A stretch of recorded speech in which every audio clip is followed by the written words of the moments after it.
the Rings was the trope setter for what most of us think of when we think of orcs. A soldier race consisting of members that were big, muscular, with thick legs and large hands, and they usually sat squat with mismatched armor, licking blood from a rusty, jagged blade. Tolkien's influence for orcs came from a variety of places, with the two most influential sources being the rather incongruent pairing of Beowulf and George MacDonald's children's book, The Princess and the Goblin. And within Tolkien's universe, the orcs originated in the First Age when Melkor, who was the big bad of early Middle-earth, hunted down the elves and transformed them into a mockery of their former selves. In the Silmarillion, Tolkien notes that the orcs lived and flourished under Melkor's watchful eye, which brings up the question, where are the lady orcs? Tolkien addressed this question in a 1963 letter stating, there must have been orc women, but in the stories, we seldom if ever see the orcs except as soldiers of armies in the service of the evil lords, and we naturally would not learn much about their lives. So in this case, not much was known, and the orcs' wives were just as shrouded in mystery as the Ent wives. Now, one theory about the cryptic orc wives is that they were cruelly kept in orc homes where they were constantly being bred to produce more orc babies, providing the sheer number of orcs that made up the vast armies. The other theory alludes to a comment by Gimli about dwarven women being nearly indistinguishable from dwarven men, and perhaps the same thing could be inferred for orcs, with the women serving in the hordes alongside their men. Now, while the orcs were originally nocturnal creatures of darkness, Tolkien alludes that under Saruman, orcs were interbred with men and were capable of a diurnal existence. As Treebeard states in The Two Towers, "For these Isengarders are more like wicked men. It's a mark of evil things that came in the great darkness, that they cannot abide the sun. But Saruman's orcs can endure it, even if they hate it. I wonder what he has done. Are they men he has ruined? Or has he blended the races of orcs and men? That would be a black evil." Now, while orcs are cruel, wicked, and evil, they're not dumb. And in order to arm and equip large, cohesive forces, they would have to have a focused knowledge in mining minerals, forging weapons, crafting armor, and supplying their hordes. Now, a brutal tribal culture wouldn't be capable of handling the complicated concepts of logistics that would keep a vast army in the field. As Tolkien stated in The Hobbit, goblins, his term in the book for orcs, are cruel, wicked, and bad-hearted. They make no beautiful things, but they make many clever ones. They can tunnel as any but the most skilled dwarves. When they take the trouble, though they're usually untidy and dirty, hammers, axes, swords, daggers, pickaxes, tongs, and also instruments of torture they make very well, or get other people to make in their own design. Prisoners and slaves that have to work till they die for want of air and light. It's not unlikely that they have invented some of the machines that have since troubled the world, especially the ingenious devices for killing large numbers of people at once. For wheels and engines and explosions always delighted them, and also not working with their own hands more than they could help. But in those days, in those wild parts, they had not advanced, as it is called, so far. Now, pharmacology also seems to be well within the orcish grasp. During the capture of Merry and Pippin, the orcs are shown giving the hobbits an orc draft that grants a level of strength and endurance. Ugluk thrust a flask between his teeth and poured some burning liquid down his throat. This being Pippin. He felt a hot, fierce glow flow through him, the pain in his legs and ankles vanished, and he could stand. Now, their pharmaceutical chemistry also applied to the development of poisons, such as the ones that the orcs used on their arrows to kill Isildur at the Gladden Fields. Some think that these poisons came from the spiders of Mirkwood. Now, armies are said to travel on their stomach, and the orc armies were no exception. Their primary food sources when in the field was from raiding and pillaging, and they were said to have a particular taste for horse meat. Again, when Pippin was captured, he's given dried meat and stale bread, implying that the orcs had members of their army dedicated to butchering and baking. And this would further imply that such a large army would depend on a certain number of farms and ranches to provide grain and animals back home, something that the description of Mordor seems to lack mentioning. Perhaps Sauron's real aim was just to find some arable land so that his people could eke out some sort of living. Of course, as the books and a number of popular YouTube videos allude to, orcs had no problem eating humans, elves, dwarves, or even other orcs. Looks like meat's back on the menu, boys. The major difference in the campaign game and the character game is that during each player's turn of the campaign game, that player can move armies and conduct army combat. Otherwise, the rules are generally pretty much like they are in the character game. I would say one exception is that you can't play the Nazgul's attacking citadels in the campaign game. Now, army movement occurs in each specific player's turn after they've moved all of their characters, and it always goes in the sequence of individual combat, army combat, and siege combat. And very important to remember, in order to move and attack, the Dark Powers player has to expend shadow points to move, as well as to both attack and defend at full strength. And also, in addition to the cast in the character game, the campaign game adds a number of additional characters, including leaders of the elves, dwarves, and men. A number of these have some specific rules, however, outside of adding their morale bonus to combat, these often have very little impact on the game. Now, on the front of each regular army unit is the unit's combat value, which is expressed in strength points, a movement point allowance, type symbol, and a designation. And when army unit strength points are reduced as a result of combat, then you can use other types of units to replace the initial counters. Armies are moved in virtually the same manner as characters during the player's turn, but again, the Dark Power player has to expend shadow points to move these armies. And there's no limit to the number of army units that can be moved into or occupy a hex. In other words, there's no stacking limits. However, whenever a player moves a force into a hex controlled by another player, that moving force has to stop, and they can't move any further during that player turn. Now, as I mentioned, combat occurs after individual combats, and the player moving into the hex is considered to be the attacker, while the other player, whose forces were in the hex first, is the defender. And combat continues until one player's force remains in the hex, with the other player's force having either retreated or been eliminated. So in other words, you can attack and attack and attack and attack. Now, there's 4 steps. First of all, the players determine the odds, and then the attacker rolls the die and consults the army combat results table. And any losses are subtracted from the forces, and then either player has the option to retreat their forces from the hex, and if they do, combat ends, and if they don't, then the attacker repeats the process. So let's look at those in a little more detail. First of all, determining the odds. Both players total all their strength points for all of their army units in the hex, and the defender's total is modified to account for terrain. The totals are then compared and reduced to a simple odds ratio between the attacker's force and the defender's force, and like most war games, you round down in favor of the defender. Now, if a force moves into a hex other than a citadel hex that's occupied by an enemy force, and the moving force has an odds of 10 to 1 or better after considering the terrain, then the enemy force is automatically eliminated, and the moving force can continue to move normally. Now back to the combat sequence. Once the odds are determined, the attacker rolls the die, and the resulting number is modified by the morale modifiers of the leaders of both armies that are stacked in the hex. So if a friendly leader had a modifier of 3 and an enemy leader had a modifier of 2, the overall modifier would be 3 minus 2 or 1. And note that only characters with a morale factor not in parentheses may add numbers to an attack or defense. And if several leaders are stacked within an army, then the player has to choose only one of those. In other words, the morale modifiers from leaders don't stack. Now, after this morale modifier is added or subtracted to the die roll, the final number is cross-indexed with the appropriate odd columns of the army combat results, and this determines the result of the combat. And those results are in percentage values. There's also these little Ks, and those indicate that a leader was killed in combat. So the number before the parentheses is the percentage of the attacker's units that are lost. The number after the parentheses is the percentage of the defender's units that are lost. To determine how many strength points a particular force should lose, you consult the percentage loss table, which lists the number of strength points that are eliminated as a result of combat and which have to be removed from the game. It's a weird system, and I can see why it never took off, because it is very cumbersome. So after any losses are subtracted, the defender has the option to retreat their forces out of the hex, along with any characters that are attached to that force, and those can be moved into an adjacent hex. And if they choose not to do so, the attacker has the same option.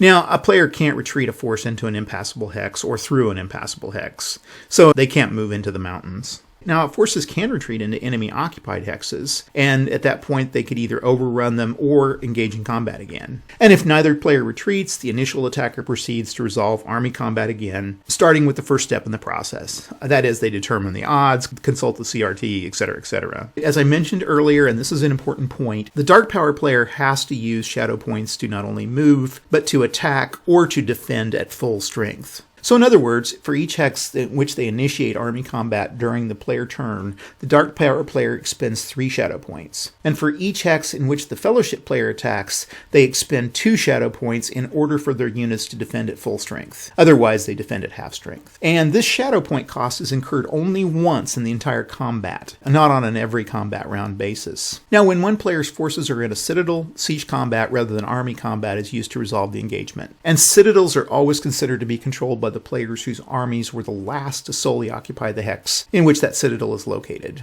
and characters are not considered to control citadels. Now, siege combats resolve precisely the same way as regular army combat, except that the player in control of the citadel defends at a tripled strength point value, and they can break off combat after 1 or more rounds, and they don't need to retreat their forces out of the hex.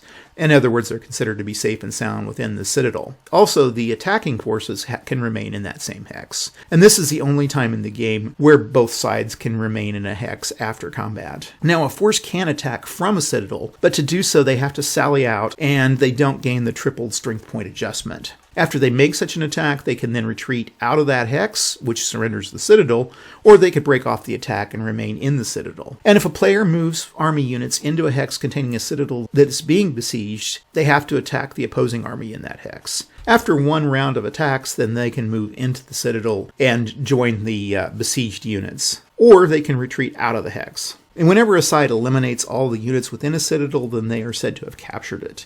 And it's now considered to be controlled by the player that's controlling the capturing army units. Now, any characters in a hex of a captured citadel can be captured when that citadel falls, and you do a normal capture roll.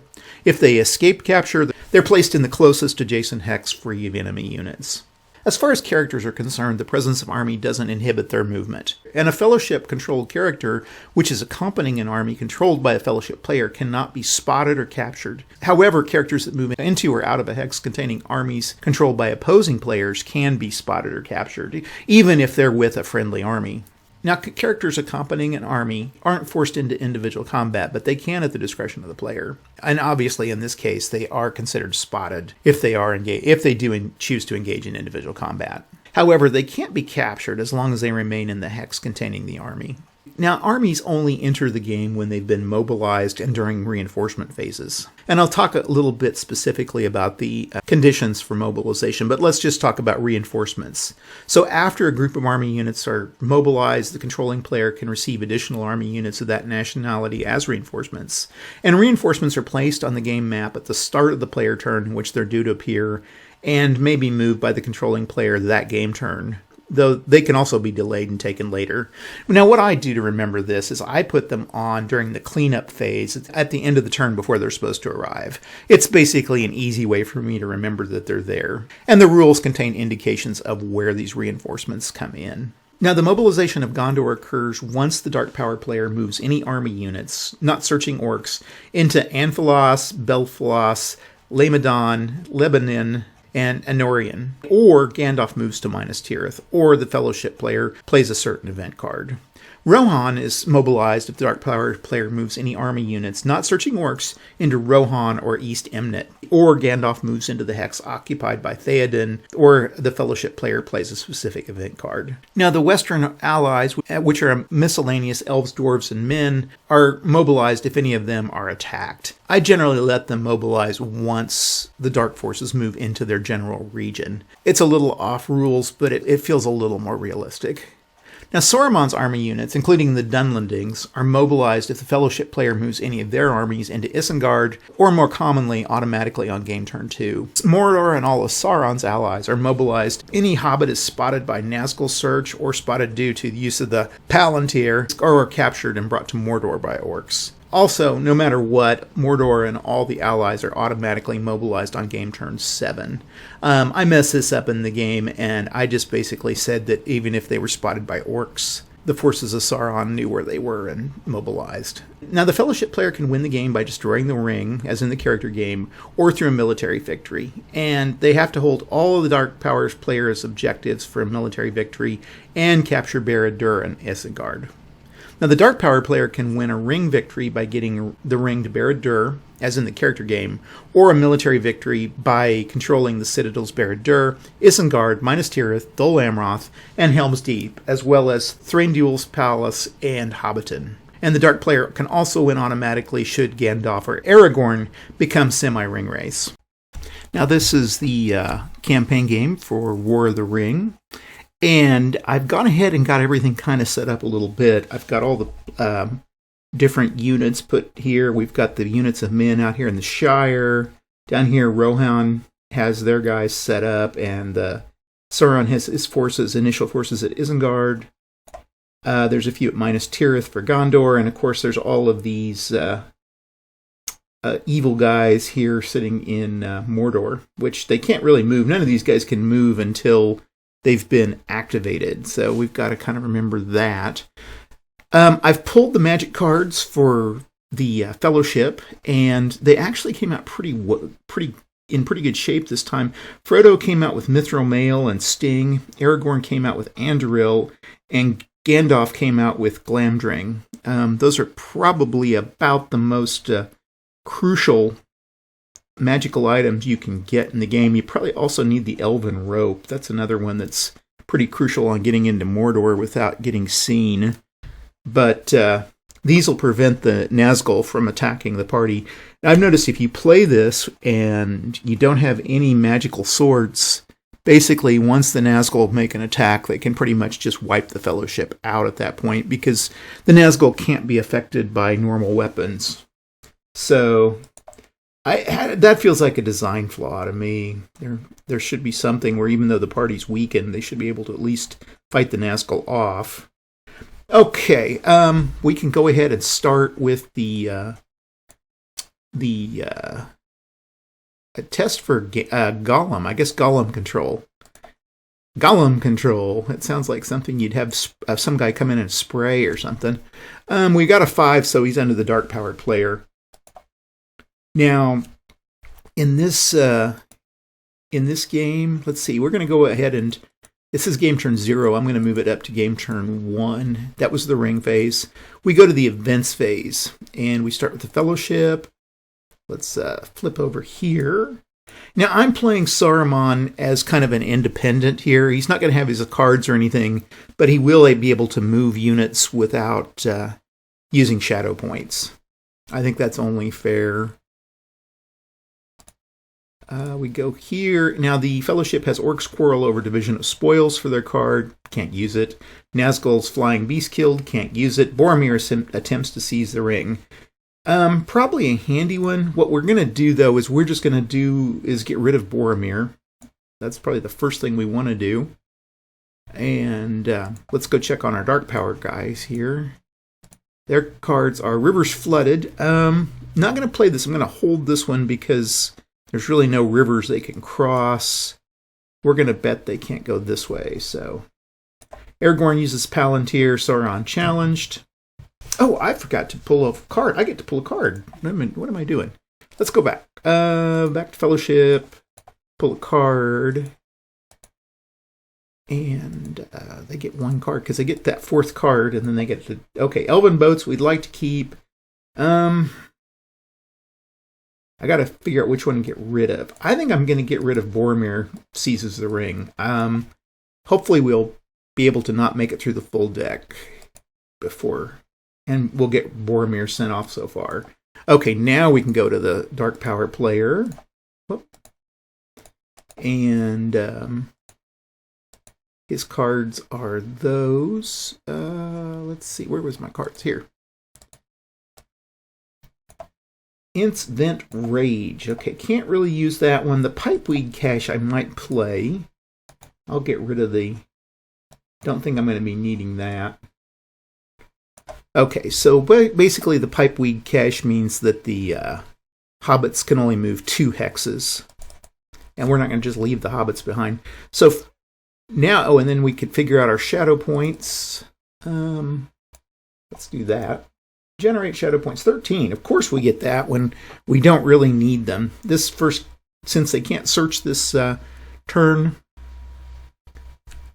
they're not going to use all their shadow points. I can't really use these guys because they're not activated. The only guy I can really use is the Mouth of Sauron. And I'm going to go here. He has a movement of 7. He can move. So there's 14 on the road. I'm going to move him up here, and hopefully we'll try to kind of hang around Dol Guldur area to challenge the party. He won't be able to stop them, but he'll certainly be able to slow them down. So I can't really use those shadow points. Okay, I'm back here. That was the search phase. And then we go to Saruman phase. And Saruman is going to go ahead and try to hit... Actually, I'm not. I'm going to wait a turn or two to get some of my guys here. So Saruman phase, Fellowship phase. Okay, now the Fellowship can move, and they can only move 2. So they move 2. They don't take... Now Elrond has to stay there. These leader guys, for so many of these guys are just icing on the cake. It doesn't really do anything, so... I wish, they had some sort of capability, but they really don't. They can lead units, I guess, and add to morale, but it's pretty overwrought. Okay. Dark Power phase can't really do anything. So we go to the end phase. Now, I'm going to, during these end phases, once these guys mobilize, you can pull the different units that are going to reinforce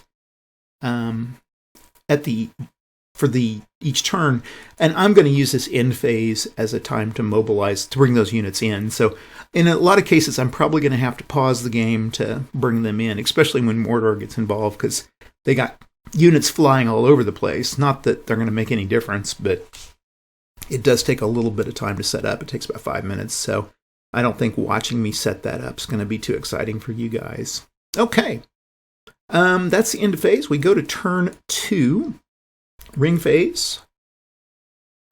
Gollum, we roll for Gollum, and he gets a 4, so neither player, and actually that would be a 3, because the Dark Power player had him before. I always call him the Dark Player. I hope that you're able to follow when I call him Dark Player, the bad guys. Okay, we go to events. And we're back to the Fellowship. I wish this had a solitaire mode. That'd be nice. I should probably have gone in and mess with that. I don't know Vassal quite well enough to do that. And I have a pretty old beat-up copy of this game. The map's kind of torn. I bought it secondhand years ago. Never really got around to playing it until recently. And I don't know. I think nostalgia for a lot of people is probably the better part of this. I'm not thinking this is probably my favorite game, but that's just me. Fierce Storms, can't really use that. That's something I don't think that's going to be a strong enough card to keep. Let's go with our Dark Powers. And Dark Powers event cards is going to be... come on, Misty Pass is open. Well, that is already passed, because we can't really use that for anything. Certainly the Dark Power player can't use it. They could use it later in the game, but I don't want to keep the spot occupied with the card, so I'm just going to throw that away. And we roll for our shadow points, and of course we only get 8. That's where we get low shadow points. Okay. We go to search phase. This time we can search, and Dark Power player searches hand orcs in region. So yeah, we can actually bring in some orcs to try to 8 SPs of orcs. Let's go ahead and bring the little guy in here. Now I don't think it matters which orcs you bring in. I don't have an 8 HP orc. Okay. That's the other thing. It's just these are hand orcs. Well, we'll just say 6. That'll have to do. Okay, so we're going to go to our search table. Now there's... Oh, I didn't send Boromir off. Well, gosh darn it. And you're actually... hampered more by having more members in the party. This isn't balanced real well. You really want to split the party as quickly as possible because there's very few benefits for having more people. They do act as a little bit as a buffer, but if they don't have those magic swords, they can't do a lot. Okay, so searching, we had 8. This should be an 8. And we have 8 members of the party. So a 1, 2, or 3. And we get a 3. So they are spotted, but they're not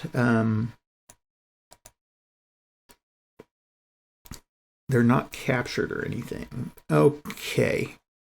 They can try to move out. That's a possibility. But we'll just have to see here. Oh, and we had to spend some shadow points. 8 shadow points for the, I guess we're going to use this one, I think. So we're going to spend move orcs and search with orcs for 2 points. 2.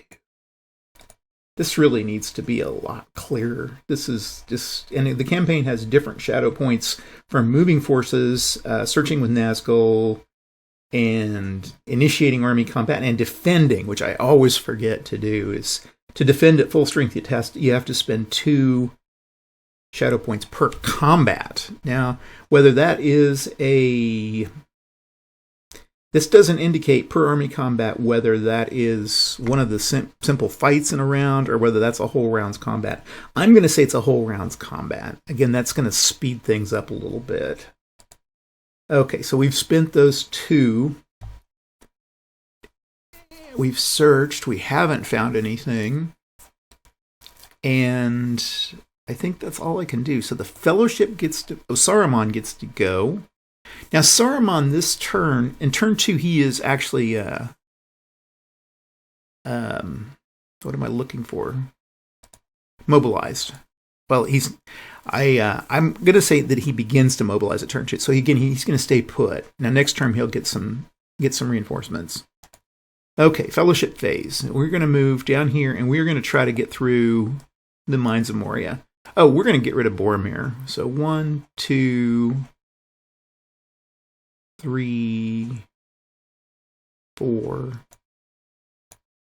5. We're just going to send him out to the Shire. He's just baggage. Okay, now 1, 2, and then it costs 3 to get through Moria. So we're going to go right into the mines. We draw a servant, and it's the Barrow-wight. Okay. So who's going to try to take on the Barrow-wight? I think we'll start with Gandalf. And because we want to try to get rid of him. Attributes and attributes. Now, if Gandalf is killed, his sword, Glamdring, gets to go to somebody else. You don't get rid of it. Okay, so he has a sorcery of D. The Barrow-wight has a 5, and Gandalf has a 7. So Gandalf's in a pretty good position here. I think I'm going to go ahead and have him attack just with physical combat. So he's got a +2. Barrow-wight has a -2. If this was the Balrog, it would have been a lot tougher. Okay, Gandalf gets a 6 at +2. So 1 wound for him, 2 wounds for the Barrow-wight. Okay, Barrow-wight gets to go at -2 and gets a 3. So the Barrow-wight takes 1 wound. Oh, I forgot that he had Glamdring. I didn't do that. Okay, we'll go to next round. So next round, Gandalf has a 7. +1 is 8. -1 is 7. Barrow-wight has a 5. -3 is 2. So it's a +5. We roll a 4. And that's 3 wounds, which is enough to kill the Barrow-wight. The Barrow-wight has a -4. Wait, 8, 7,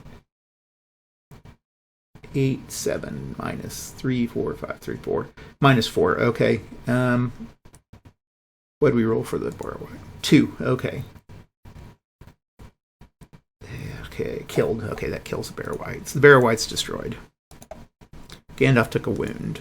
No biggie. But like I say, we want to try to get Gandalf killed off as quickly as possible to get him to be Gandalf the White. That's really gamey. That's not... one of my other criticisms of this game is also this... I don't know, this combat table, the army combat table is even more overwrought. Basically, I think a simpler like combat results table, more traditional one would have probably been a better decision. But okay, now these guys can't search more than twice. I don't think they can really search more than twice in the same turn. But I will move them. It'll cost me shadow points.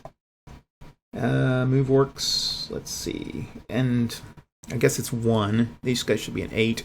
1, 2, 3, 4, 5. So they're going to they're chasing the fellowship here. I just realized something. And that is the fellowship left the region.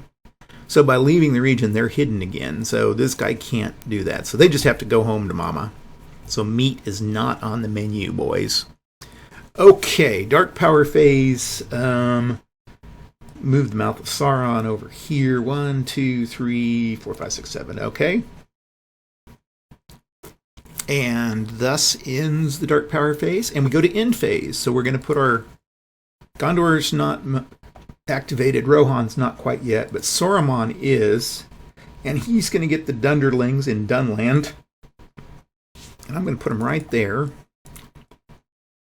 He gets some Uruk-hai and some Isengardians, and then there's 2 chiefs of the Dunderlings, I guess. So we'll put those guys there.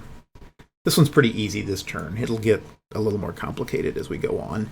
Okay, we go to turn 3, ring phase, ringtone. 3 for Gollum. So Gollum is actually, that's a 4, because he was he was neutral last time, so he's still neutral. Okay, we go to events phase. Let's get some events cards. Fellowship, and the Fellowship draws a Saruman summons Gandalf. Okay, that's kind of a hit. I'm going to assume Glandring goes with Gandalf at this point. I don't think he's just going to say, come on, I'm going to... Oh, wait, hold on. We roll, and if it's a 1, 2, or 3, Gandalf ignores it. At a 4, 5, 6, he's captured. So we roll a 1, so Gandalf just tells Saruman to go to hell. And it can only be played once per game, so this is discarded. And that's the event for them. We go to the Dark Power events.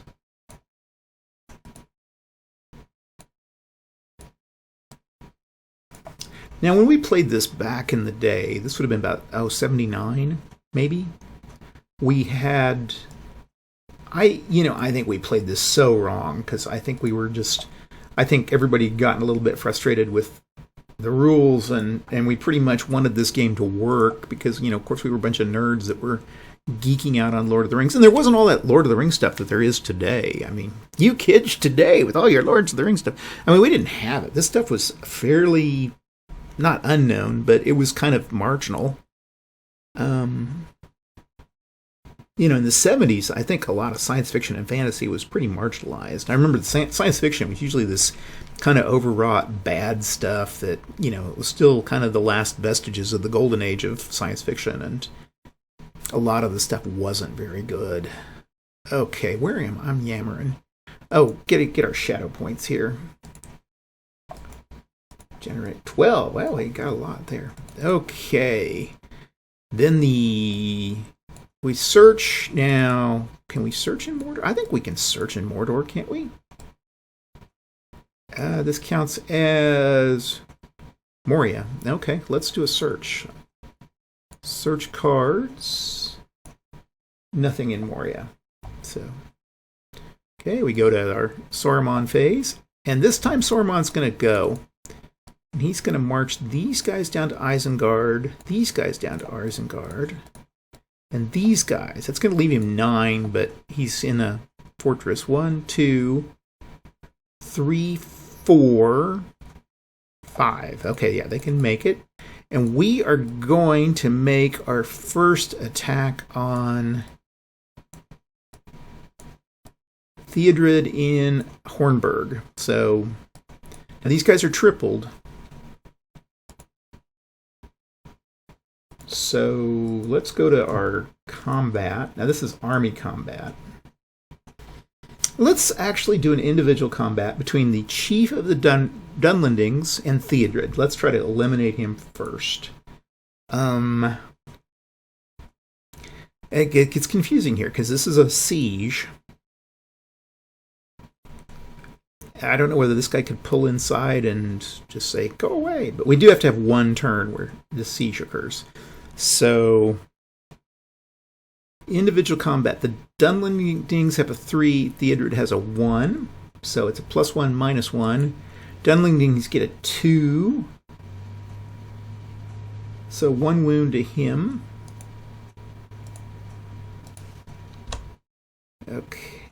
Oh, hold on. He has a morale of 3, so 6 to 5. So, yeah, +1. Okay. And then Theodred goes with a -1 and gets a 5. So 1 and 1.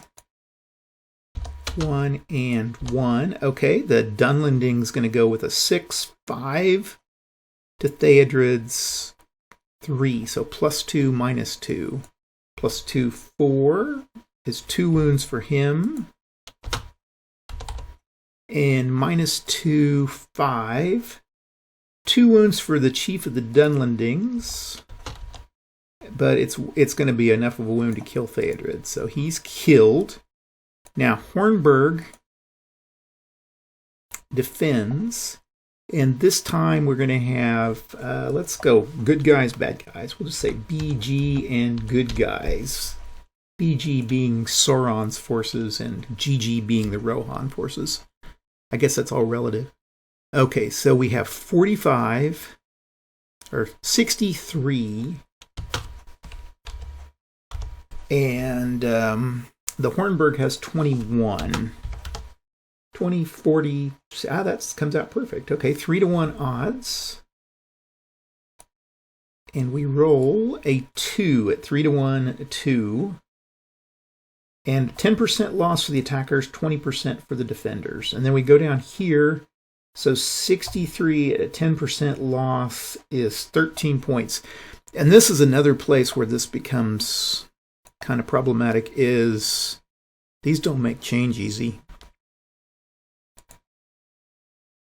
So we've got to figure out how to get to Uruk-hai. I guess we're just going to... And I'm going to just alternate out these guys. I don't think a movement factor of 1 is going to make a big difference in the grand scheme of things. And then 20% for 7 is 2 units for Hornburg. Fellowship, Rohan. So it should be at 5. And see, the other thing I have is, I guess here we go. Again, we're just going to, I'm not going to worry too much about the movement stuff. And so I'm going to interchange infantry and cavalry here. It doesn't, again, I can't make the change otherwise. So we're kind of stuck. Okay. Oh, this guy had a morale of 3. So that should have been actually a 3 to 1. What did I roll? Let's see what I rolled here. I think I got this wrong. Yeah, we'll just play it. Let's just play it like we did. So I didn't add that, but let's not worry about that. Okay, we are going to go back and put them here, here, here, and here. Okay. We now go to, that's the Saruman phase. Now we go to the Fellowship phase. So the Fellowship's going to move. And they got 5, 1, 2, 3, 4, 5. So they ended up in Lothlorien. And there should be...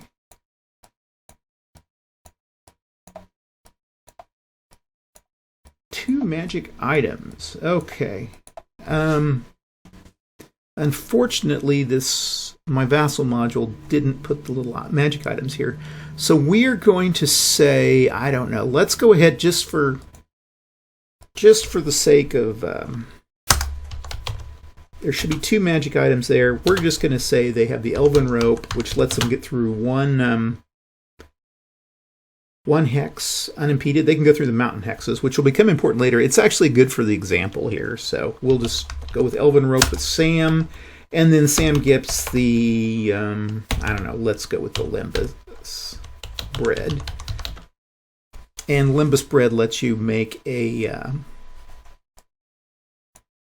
go through a, what am I trying to say here? Oh, there they are. Here, we can draw magic. Whoop. I don't know where they went. Okay.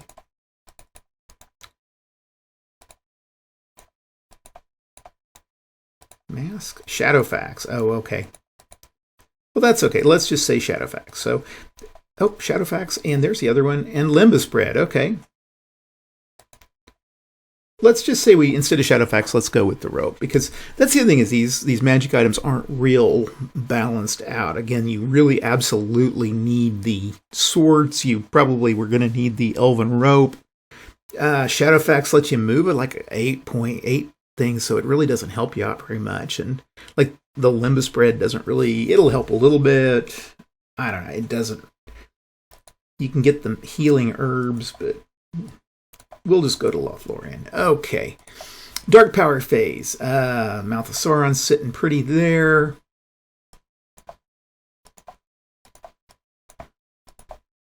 Nothing else I can do. Oh, shoot. I spotted hobbits.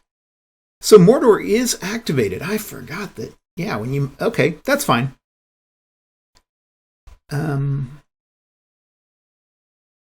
So we'll just activate Mordor this turn. Okay. Now then, things are getting a little more complicated. Gondor isn't doing anything yet. Rohan, I'm going to put these guys in the mark. This will come in handy. This goes to Eastmark, under Eomer, Eastmark, Westmark, Westmark. Okay.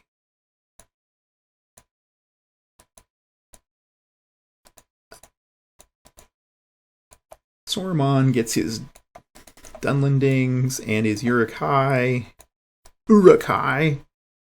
And Mordor is now activated. And I am going to pull this out. I tell you what, I'm going to pause right here. And I'm going to put, because these guys go all over the place down south. So I'm going to put those guys in, and I will be right back. Okay, we've brought in the forces of Mordor. We've got some trolls up here and some orcs. Oh, hey, Zippy. More orcs here in Dol Guldur. We can start moving these guys around if we want. Big armies down here of Easterlings, so we can also move those guys if we want to. And then a few guys over here in Rune. So I think what we probably will do is maybe make an attack on Lothlorien. I think we can crush the elves if we're Sauron. Okay, we've got our ring phase here, and we roll for Gollum. Gollum gets a 6, so he's with the dark side. We go to our events cards. We go with our fellowship. Let's start with fellowship. And hey, Zippy, how you doing, buddy? Eagles. Well, that's kind of handy. The Elven Boats is handy, and I might play that this turn. We're going to do that. We're going to do Elven Boats, and then we're going to play, then the Dark Power player is going to get, what do we get for Rivers Flooded? So we're going to play that, and we'll keep the Eagles. They'll take it to the limit one more time. We need to generate our shadow points, so we get 12 shadow points again. Okay, so that's that. All major rivers impassable, all minor rivers. So I think if a major river is impassable, The elven boats should be... It doesn't say they can't be used. I would think if the river's flooded, the elven boats wouldn't be a possible. Yeah, doesn't say it so. Let's just say that, yeah, I'm going to say the elven boats don't work. I'm going to neutralize that. Otherwise, I'd move these guys down to here, which would be handy, but we're going to make them suffer. Boromir's still out there. Okay, we can go to our search phase. Oops, events phase. Ring phase, okay, events phase we did. Search phase, nobody can search in Lothlorien, so that's... Nothing's going to happen there. We go to the Saruman phase, and he's going to, he's going to move more guys down into here. I should have brought these guys in. Oh, well. Okay, so Saruman's going to again attack the guards that are in Helm's Deep, and we've got a force of 15, 30, 45, 75, 80 to 15. So that's, let's see, 1, 2, 3, 4 to 1 odds. No, 5 to 1 odds. Okay, 5 to 1 odds. There's no, the chief of the Dunlendings can't really help anything there because there's no leaders there now. So 5 to 1 odds with a +3. And we get a 5. 30% loss. So a 30% loss for 5 would be 1. And you see this turns into these battles of attrition here that... And of course he'll stay in Helm's Deep and they'll just kind of sit behind the walls and say, I fart in your general direction. Where am I? Rohan. So now they're at 4.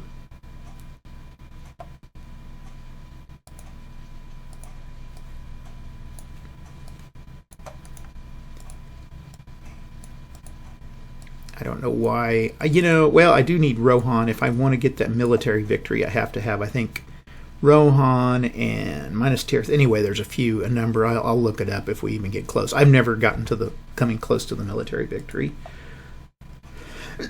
Excuse me. Okay. That is it because it's a siege. We go to the fellowship phase. So the fellowship's going to try to take off. 1, 2, oh, the rivers are flooded. So it cost me an extra one to get across there. Let's see. So that's going to be 1, 2, 3, 4, 5 because the river's flooded. It's an extra, so they can't go any further. And then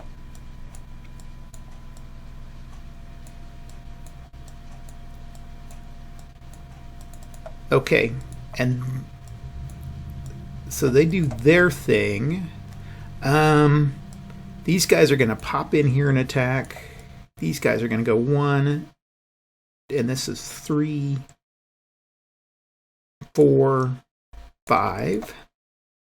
Nope, they're not. They're going to go 1, 2, 3, 1, 2, 3, 4, 5. Okay. Now then the so we're going to have a big attack here. And this time I've got to do a little bit of finagling with the numbers. Oh, come on. That little pin thing is so handy for these when you play these vassal games online. Okay, the bad guys have 15, 30, 60, 75, 80. The good guys have 15, 20, 28, 29, 30, 31. So 31 to 80 plus 3 for Theoden. Okay.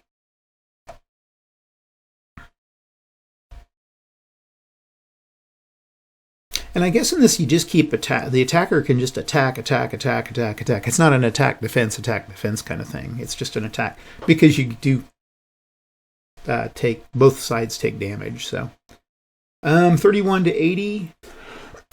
It's going to be 1 to 2 odds plus 3 is a 6, 7, 8, 9. Oh my gosh.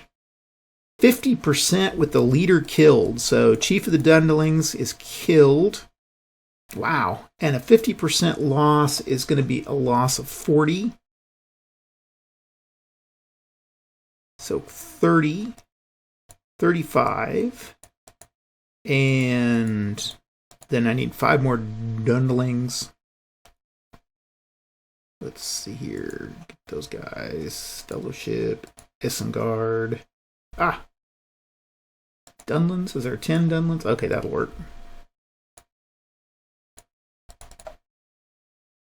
35, 40. Okay, there's my 40. Well, that hurt Saruman's forces there. So eliminate those. Yeah, let's attack again. I'm feeling lucky. So instead of this, we have 41. So 1 to 2 plus 3. Oh, it should have been plus 3 minus 3. Which would be 20k. 7, 6, 10, and 20. Let's just go back. I realized that the Dunlings chief would have been there. Would have been able to keep them from getting the plus 3. So it would have been 0 modifier.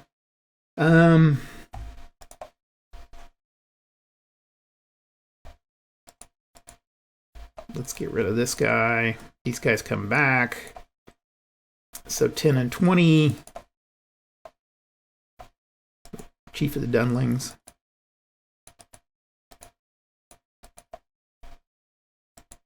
There we go. Nope. This is getting worse. Okay, we're just going to say the chief was killed. We're going to go with that. And then 10 and 20. Let's see. 1 to 2.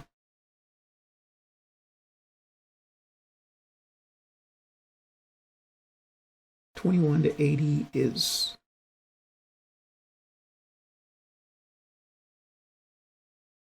Actually, it's 1 to 3. And it was a 10 and 20, so 10% loss for the Rohan. And they had 21. You can see why this is just I don't know. I'm not big on this.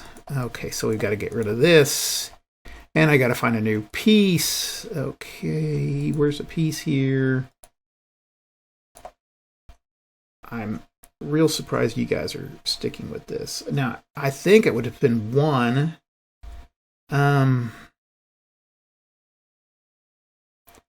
We're just going to give it 2 and call it good. Okay, and then 20% of 80... 20% of my 80 is going to be... See, it's a little... These percentages are a little bit different. They round. So 20% of 80, where are you at here? 15, okay. That's going to be nice and easy. Let's just eliminate him. Okay, there we go. Does Rohan want to keep going? I think we'll pull back. I think we'll just... We've pressed our luck, and I don't think we're going to get much further there. Hopefully more guys will come in and help us out. Okay, any other... Gondor's not activated yet. Rohan isn't. These guys aren't. I don't really know if these guys count towards activating the Mirkwood. I don't think. I'm going to consider this area activating the elves there. So I think we're done. Okay, Fellowship player's gone. We're going to go with the Dark Power player.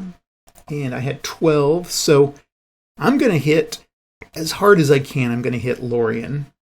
So we're going to go, first of all, now this time we do have to use, these are under the Dark Power, so we have to use those points. Can't forget that.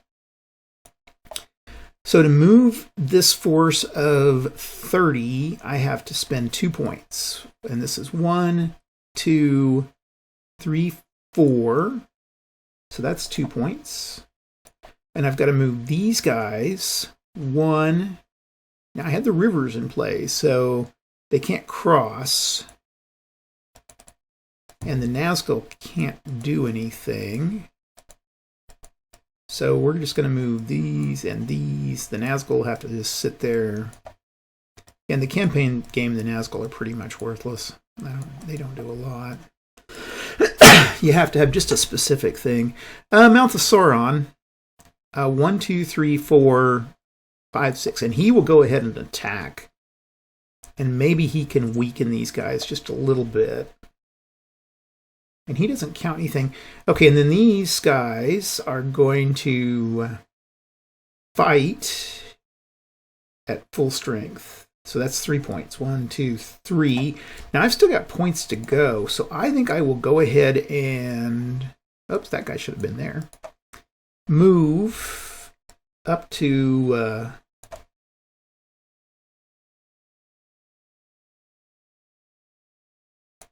Let's go ahead and I want to get a defensive position here. So let's start with these guys here. There's 24. I'll get rid of this. And I want to move these guys around Mount Doom.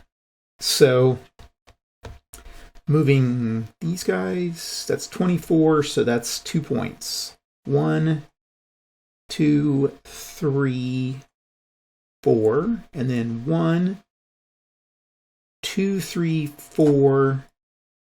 That's all the further he can move. So 10, so that's a force of 11 to 40 at 2, and 1 is 3. 1, 2, 3. I still have 3 points, so I want to take advantage of that, and we're going to move this force of 25 2 points, and that'll be about it. 1, 2, 3, 4, 5, 6, 7, 8, 9, 10. Okay. So the Easterlings move up. Now I've got a point left. Let's just see. I may need it for something. Let's start with here, and we are going to go against the elves and in Lorien. Now the elves have, let me go here, we're going to go orcs and elves. So the orcs have, they're not really orcs, I guess they're trolls too, 20. And the elves have 15. So it's going to be 1 to 1, and then Celeborn and Galadriel both have their ability to fight, so they've got a 3. So it's going to be 1 to 1 minus 3.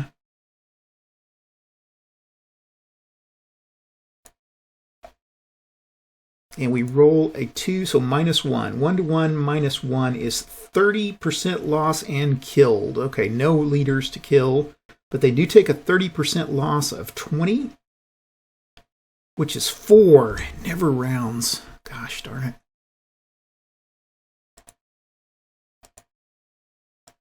I don't know. Orcs, let's just go 2 and 2.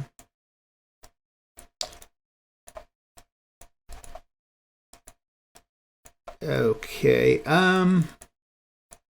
did the orcs want to keep going? Okay, they've now got 15.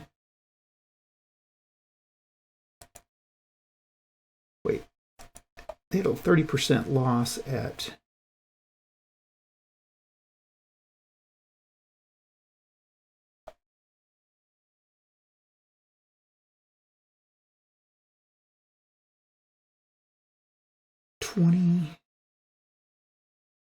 That's 5. Okay. Well, just okay. Those guys. Man, I'm losing track here, guys. Sorry. Okay, they have now 15 to 15, so they still have 1 to 1. Let's push it again. Let's just go 1 to 1 minus 3, and they get a minus 1 again. Another 30% loss. 15 at 30% is 4 units. I'm gonna say it's 5 units.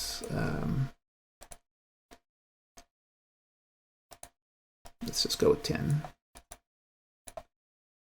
This table is just, I can see why this never caught on. This percentage table, it's not a lot of fun. I think I've seen some people when they've homebrewed out the rules for this, they've gotten rid of this and given it a better CRT. It's just a lot easier to use. This is really cumbersome. I get to going and using it, and then I get to yakking, and I lose track, and ugh. Okay, anybody else? Nope, okay. So we go to the next phase, which is an end phase, and I will be back after I get everybody put in place.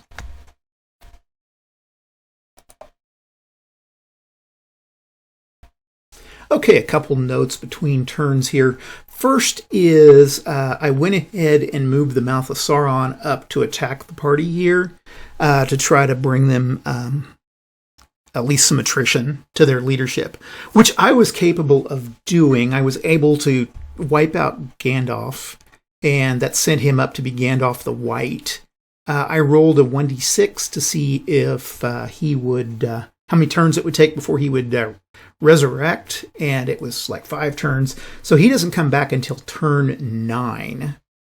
The other thing is, and then he was able to pass Glamdring off to Sam, so we've got the idea of Sam having a long sword in his hand. It doesn't make much sense, but the rules don't say anything about it that I can see. At that point, Aragorn went into individual combat with the Mouth. They went back and forth for a while before the Mouth was killed. Aragorn took, I think, a hit of damage, and that's about all. But sorry, I didn't get that. I was having some issues with the computer, or actually with this software that records for me. I went ahead and put in the units. I've got them back in. The Easterlings are up here. There's a huge number of units down here in Far Herod. So I think we're ready to go to the next turn. Ring phase. We roll for Gollum. And you get a 2, so he's with the Fellowship now. He's on the Fellowship side. We go to events, and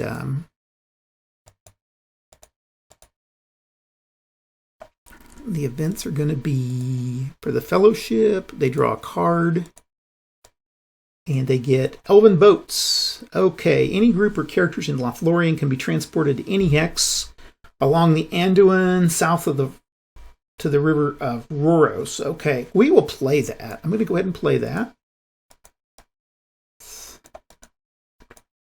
Let's see here. So we're going to move to the Fall of Rhoros down here.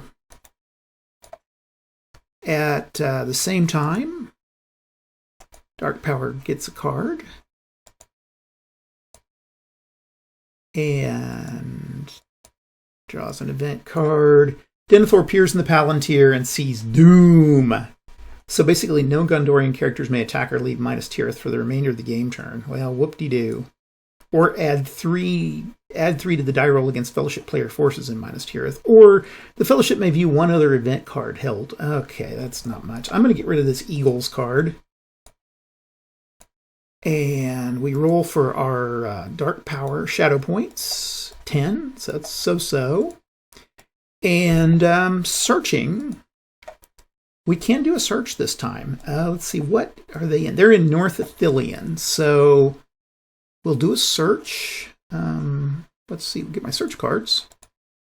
And the search is with 3 Nazgul, but North Ithilien's not listed, so again, nothing. Okay, that was our search phase. Saruman phase. I guess we're going to continue to lay siege to... Well, we're going to move to Edoras. And we are going to force battle with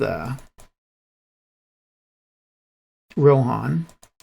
I'll go ahead and move down here. Now, I don't think I'm actually have to push combat. I guess we can for a turn. So we're going to run, New York High are going to run here against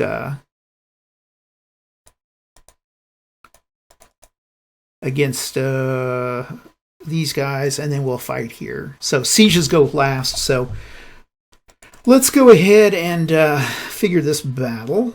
15, 30, 60, 65, to 8, 15.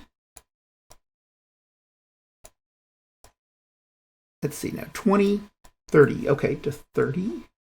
So 2-to-1 odds. And the Dunderlings have a 3, and then Theoden has a 3. Let's start out with the chief of the Dunderlings. We're gonna start with individual combat here. We're gonna try to take out Theoden. Okay, so let's go with our individual combat. Chief has 6, Theoden has 5, so +1, -1. So 4 at a +1. So each side takes a wound. Okay, -1 with a 3.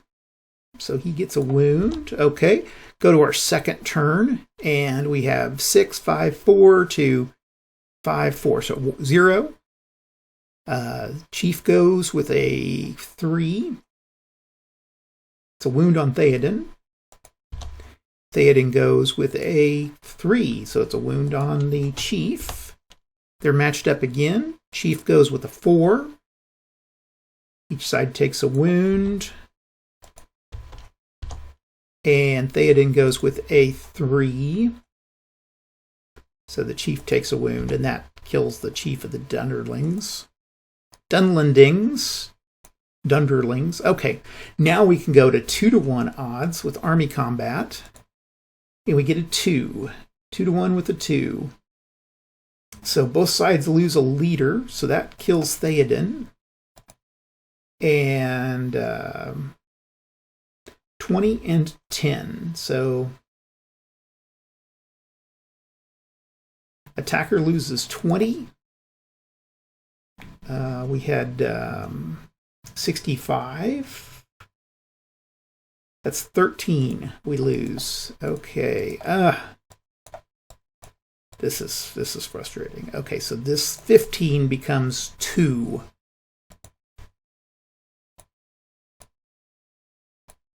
We're just going to give him some Uruk-hai. Okay, and then the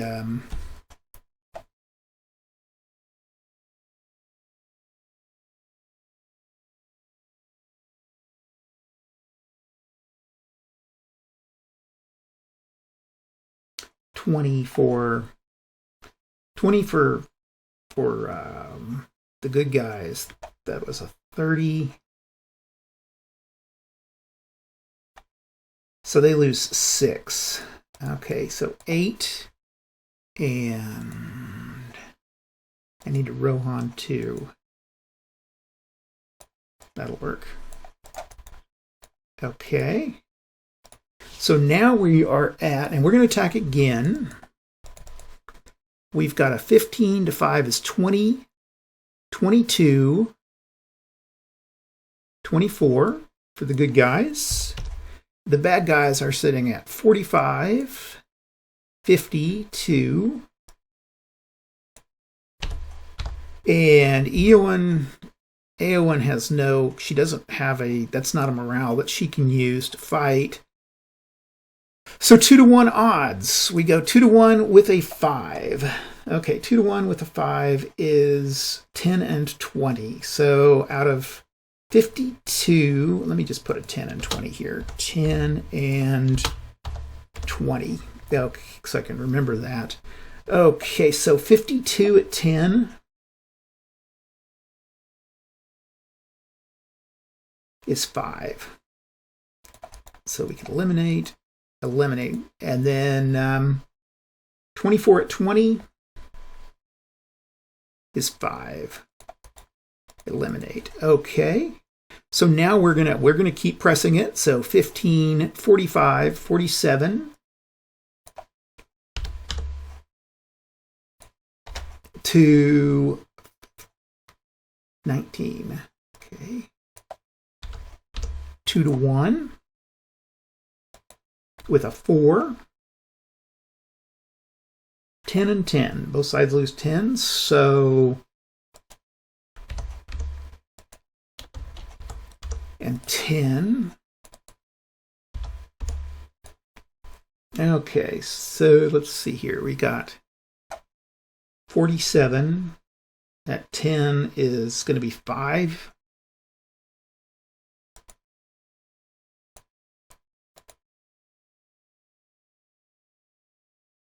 Let's see. So this 15 will be a 10.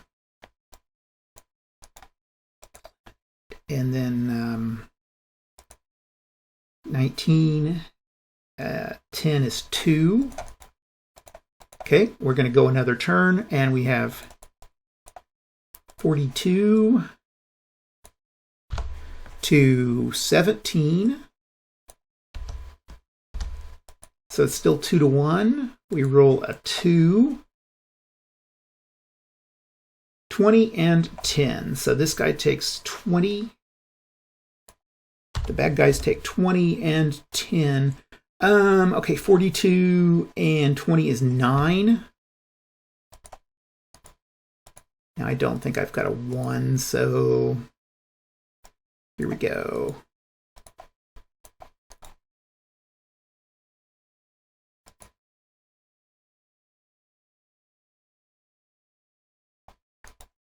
Eliminate. Okay, and then 10 on the part of the 17, and 10 is 2. Okay. Still 2 to 1. Let's keep going. 4. 2 to 1 at 4. 10 and 10. Okay, boy. See, this is just 32 and 10 is now 7. So we need to go to 25.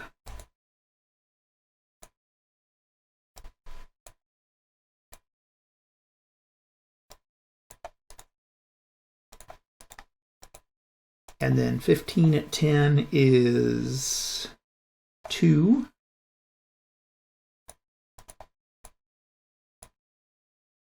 So Rohan needs to be at 13.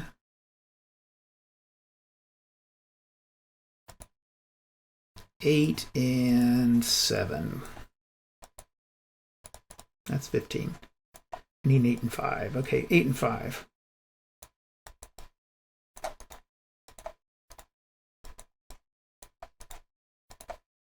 Okay, we're now at 25 and 15.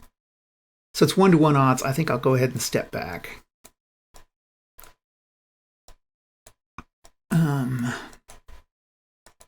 Okay. A1's here, and then these Uruk-hai are getting 21 to 12. So 1-on-1 odds, and we're just going to have one turn on this one. We roll a 1-on-1 with a 2, and that is a 20 and 10. So 21 minus 4, let's just go, I'm going to do this in my head. And Uruk-hai are going to have 2.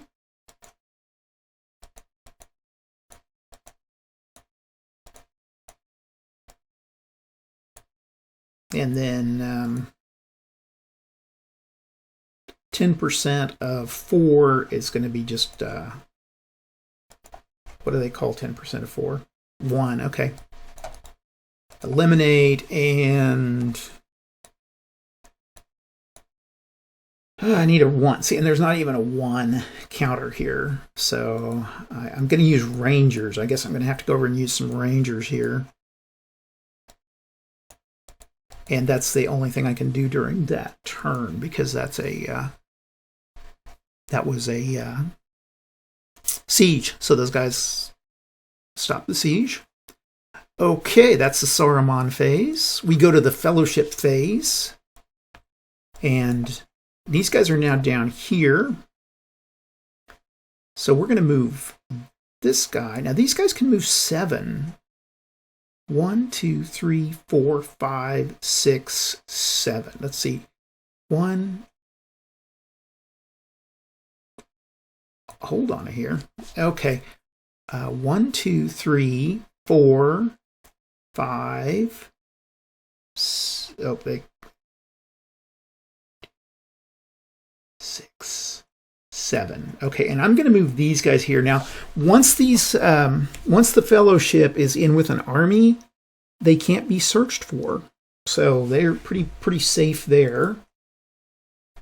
That eliminates the search function. We'll go ahead and move the riders into Lorien, and we will attack in there. And that, I think, we'll move these elves. 1, 2, 3, 4, 5. Okay, they can't move very far. Okay, so now we have the Battle of Lorien.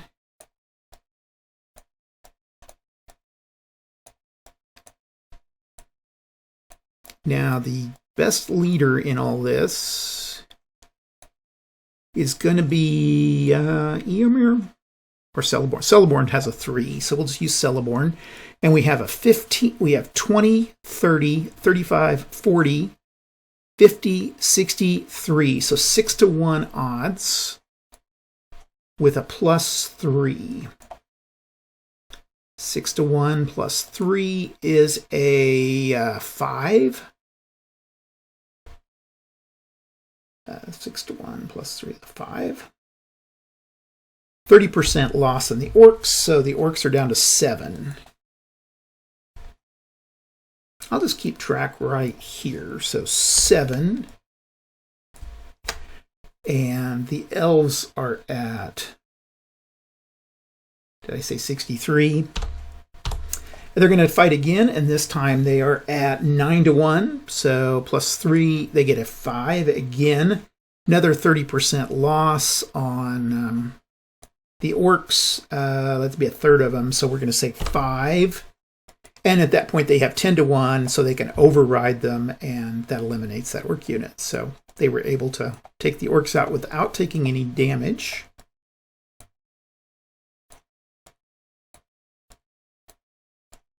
Okay, and that is the end of the Fellowship phase. We go to the Dark Power phase. Now, let's take a look and see what we've got for shadow points. Oh, and I guess that army had to defend at full strength. So defending at full strength, I always forget that one, is 2 points. 1, 2. Okay. Now then, what am I going to do? These guys are going to move. 1, 2, 3, 4, 5. This Uruk-hai are going to move and attack.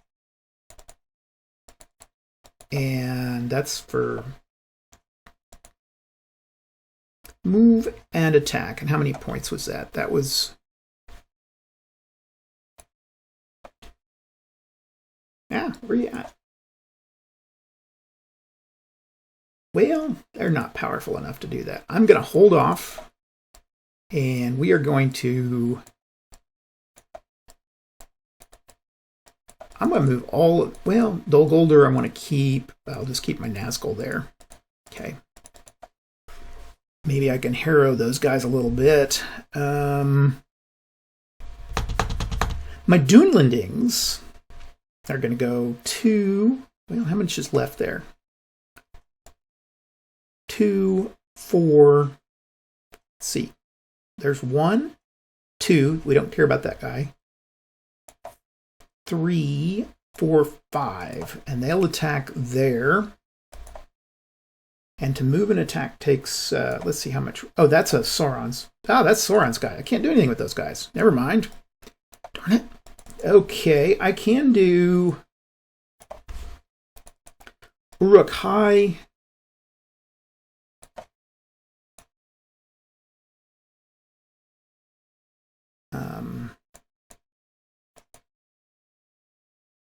1, 2, 3, 4, 5.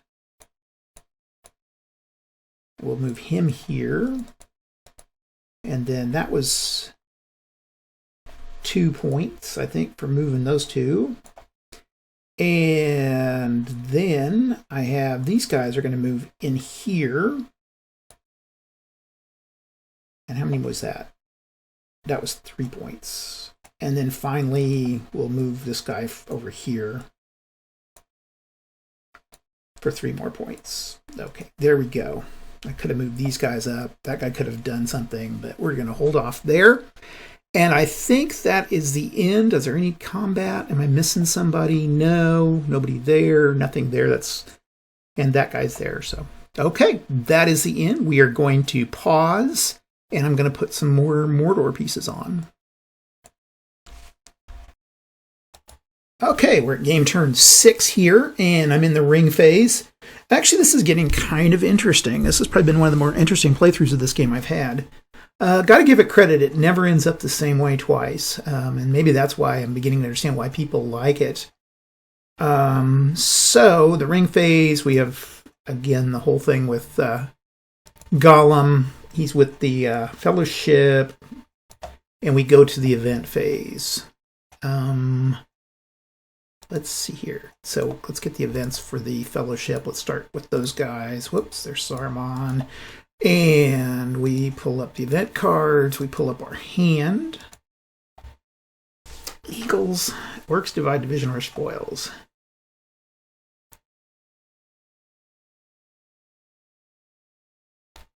That requires a magic item to be killed off. Let's draw a card here. First of all, Saruman summons Gandalf. That one showed up again. We'll just delete it. I thought there was just one of those in there, but there must be 2 or 3. Okay, and then the Dark Power player. Let's go to them. Events, and we have Fierce Storms. Well, we'll play that. It's all land movement is halved. And let's roll for our shadow points. 11 shadow points. Okay. Now, you did notice that down here, Gondor's been mobilized.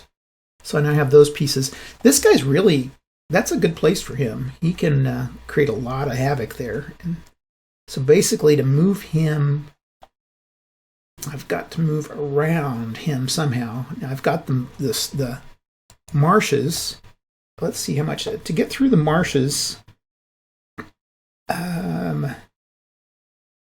Lakes, rivers, swamps, 4. So basically I could just move 1 per turn. And I'd have to get across the there. Now I could go this way. Yeah, that's an issue. I could go around. I got to figure out which is the fastest way around here. But next we go to search phase. I'm sorry. We got to go do our search. Again, I get to plan this in my head at the same time.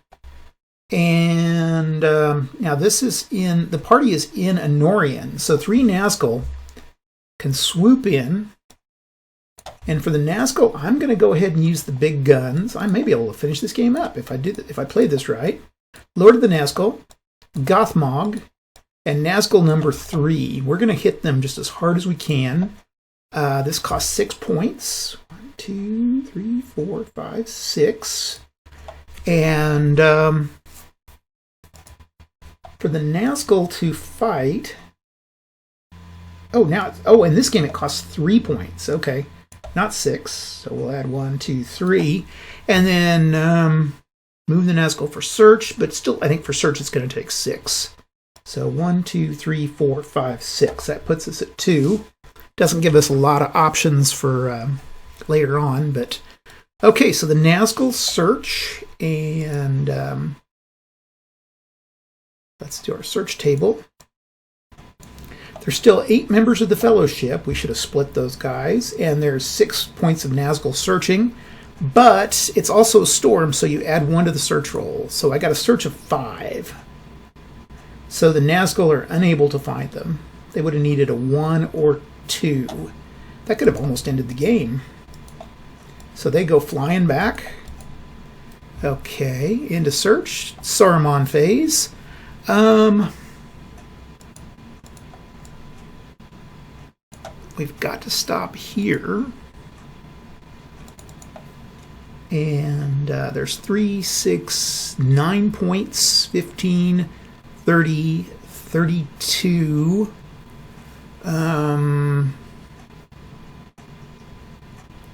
I need 2 more points to get 30. Okay. 33, 34, 35. Okay, so we're going to do that. The doodlings.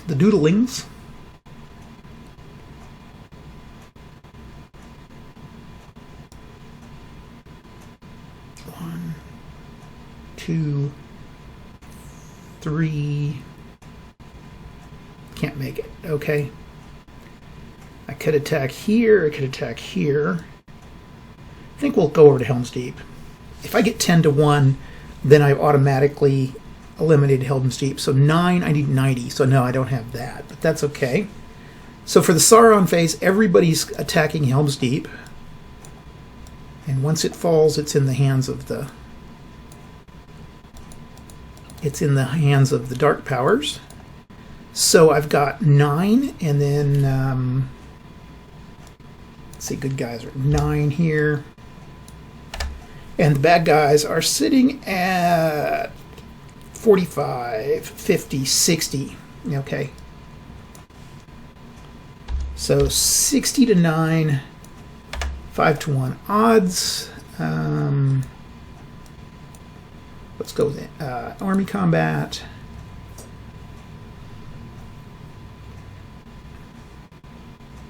We roll a 6. So 6 is going to be a 50% loss. So 3 eliminate, and so we still have those guys there. I would need in order to get, let's see, 6 to 60, so that'd be 10 to 1. So well, they can hold out another turn. Now the next turn that'd be 10 to 1, so that would automatically eliminate them. Oh, that's kind of crazy. Okay, that's Saruman. Next we go with the Fellowship, and the Fellowship is going to have to figure out what to do here. This is hard. Do I go around? And I could easily be blocked again. Or do I go here? I have to spend a turn. What we're going to do is we're going to go here and here. 1, 2, 3, 5. Okay, Faramir's going to go. Actually, he'll move his guards up here too. And the Fellowship will move in. They have to stop here. And we do combat, and then the Orcs can actually do another search. Let's move these guys. 1, 2, 3, 4, 5. And then we'll move these guys here. So hopefully we can block these guys from coming in on the south. Oh, I forgot to put those guys in. Oh well, we'll wait till the next turn. 1, 2, 3, 4, 5. And oh, there's storms. 1, 2, 3, 4, 5. 1, 2, 3, 4, 5. He can go there. And this guy can go 1, 2, 3, 4, 5. Okay. I forgot about those storms. Okay, that is it for everybody. Now we have to fight. Now they've got Aragorn with them. And he has... Now, since he's got his sword, he's got Anduril, which gives him a +1 on morale. So he has a morale of 5. So he had +5 to these guys. Oh, the stacks. Faramir's in there. Oh, and then I forgot about this guy's. Oh, no, they weren't. They were with the East marks. I shouldn't have rolled that Nazgul attack because they're hidden from the Nazgul. I forgot about that. Okay. I'll keep the 20 and minus Tirith. I don't really want to leave minus Tirith. Okay, so we've got... let's just say for our Orcs, 15 and 25. That's 40. And for the Aragorn and his host, it's going to be 20, 35, 40, 45, 50, 60, 75, and 7. So 82. 82 to 40. So 1-to-1 odds plus 5. We roll, and I get a 4. 1-to-1 plus 5 and a 4. 20 killed, nothing to kill, and both sides take 20% loss. So Orcs will take 8 at 40. So that's 8, and then let's go ahead and get that 8.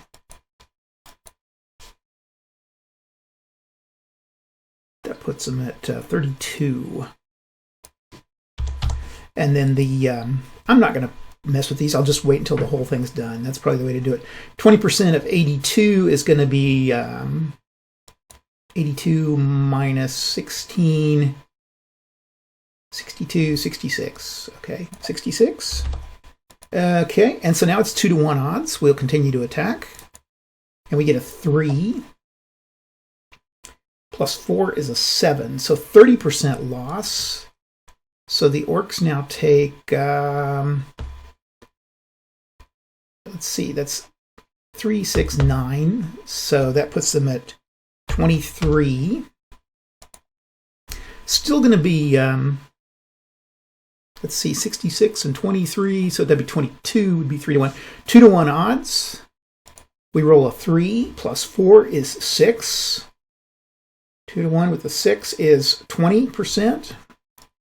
So they take 4, puts them at 19. Yeah, this is the easier way to do it. It's just do it on a piece of paper. Don't worry about the counters until you're finished. And I think at this point the Orcs will withdraw. They can withdraw into a hex nearby. Well, let's go. Yeah.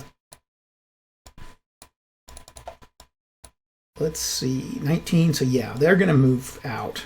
That definitely is not worth staying put. Now, can they go here? I guess they're going to have to go here to minus Tirith, and I need 4 Orcs.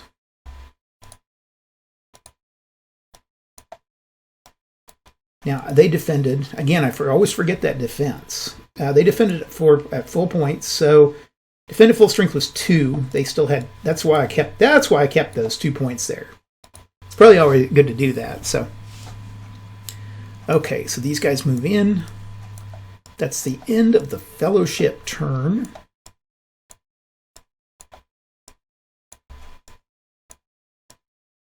And this is a huge stack.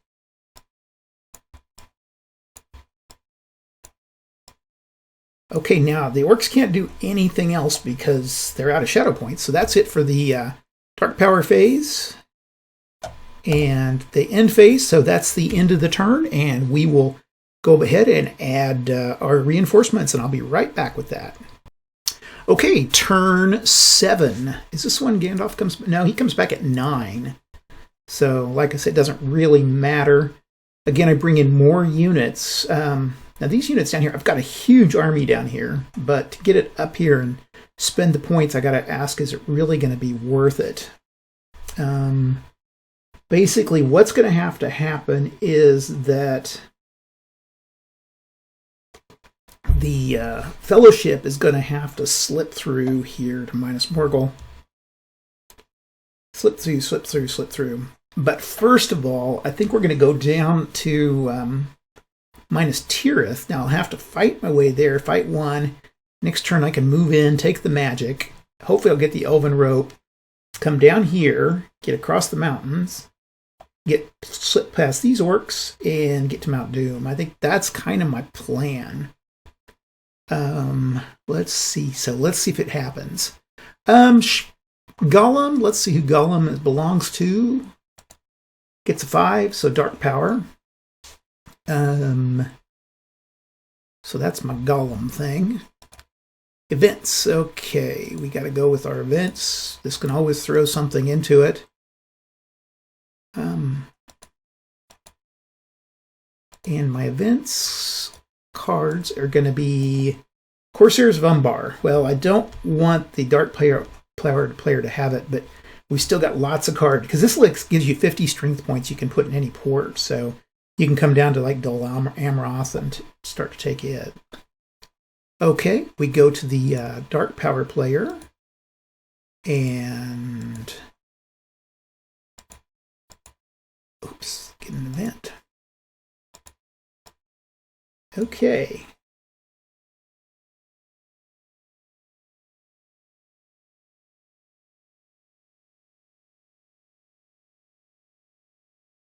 Orcs in state of battle frenzy.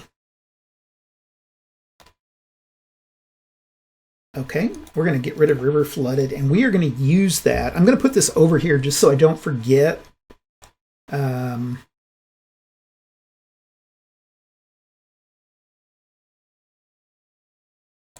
I think we'll do that. Because I've got lots of orcs. Okay, let's get the shadow points. Generate shadow points 12. Okay, that's good. Now we need to move some armies. Now I think what I'm going to try to do here is if I can knock these guys back, although they could go to any hex. It doesn't say which hex they have to go to.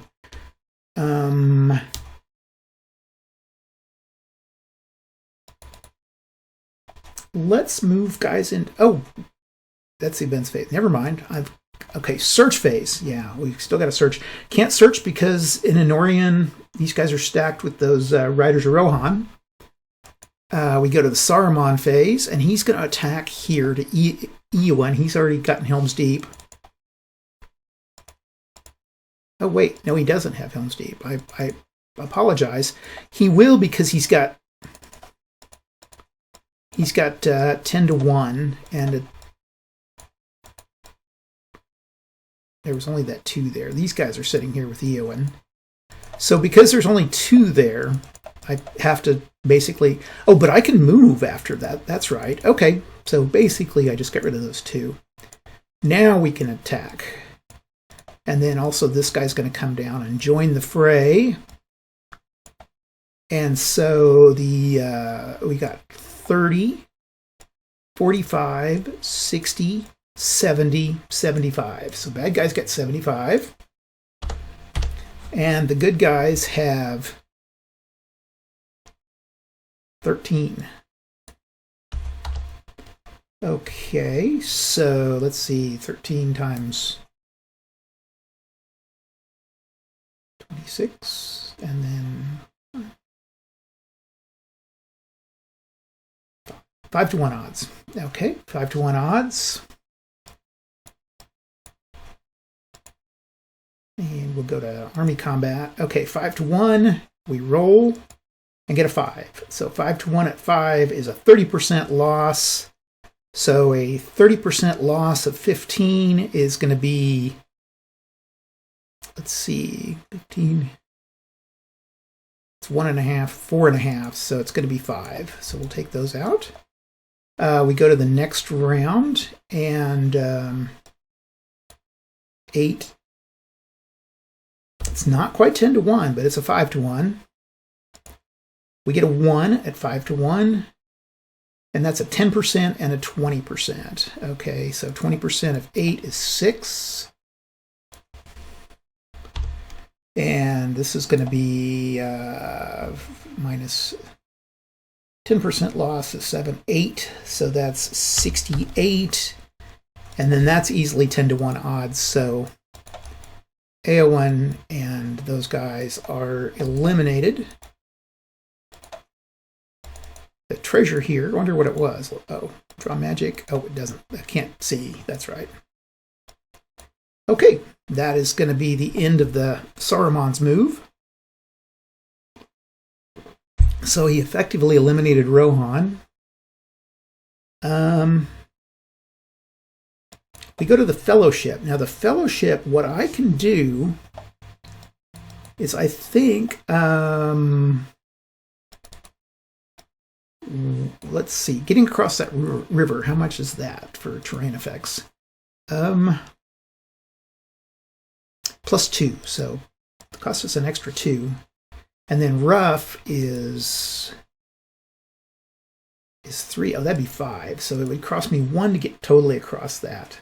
If I go here, I have to stop and fight. I could go here. That'd be 3, 4, 5. Let's do that. Okay. And then these guys will go up here and fight. No.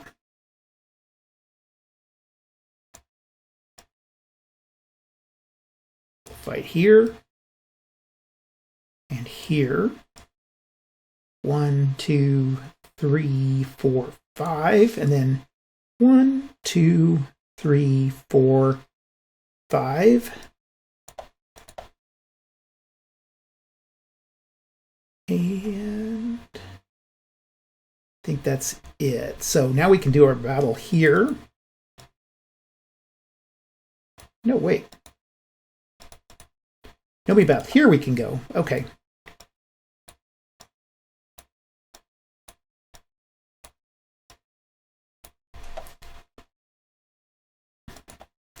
Now, Easterlings, I'm going to defend at full strength, so that's 2 points, right? Defend at full strength, 2 points, yeah.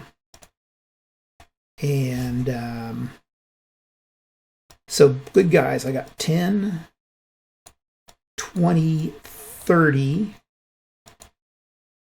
45, 53. Okay, good guys are 53. Bad guys are 25. We'll start with our 2-to-1 odds. 1. Okay, 2-to-1, 1. Oh, we take a 20% loss, and leader is killed. Now, I don't think there was a leader with these guys, so I need to put this closer. I keep dragging these all over. There was no leader with these guys, but they take a 20% loss, so 53 minus 20 is 10. 43, okay. I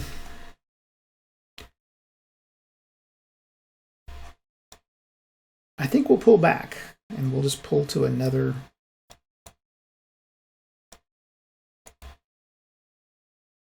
sheet there.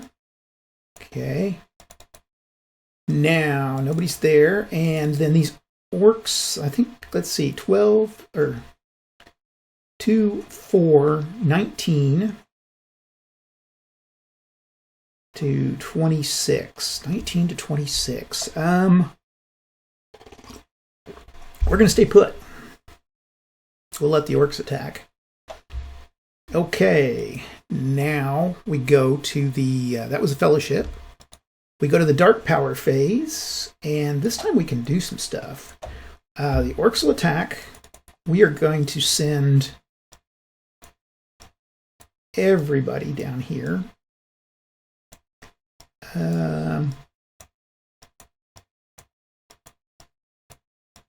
That's a big army, so that's 3 points. 1, 2, 3, and we're going to attack for, is it 1? Shadow points, let's see, shadow points, initiate is 3, okay. 1, 2, 3. So that's the attack, and then these guys here, let's see, that's going to cost us 1, 2, 3, 4, 5, okay. Moving those guys, that's 34, That's 2 more points. 1, 2, and that's part of the attack. So those orcs all move. The Nazgul are staying put there.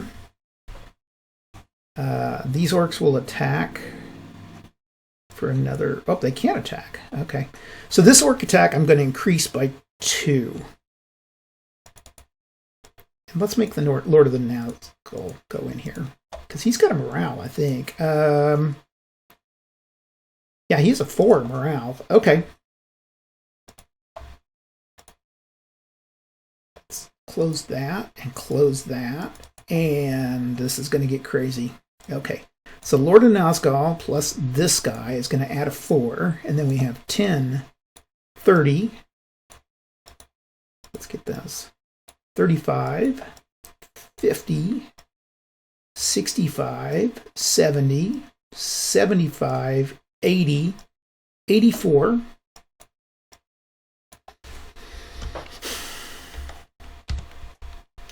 And, oh, come on. Go away. I don't know how I got all these guys. Okay. I got the whole stack. Okay.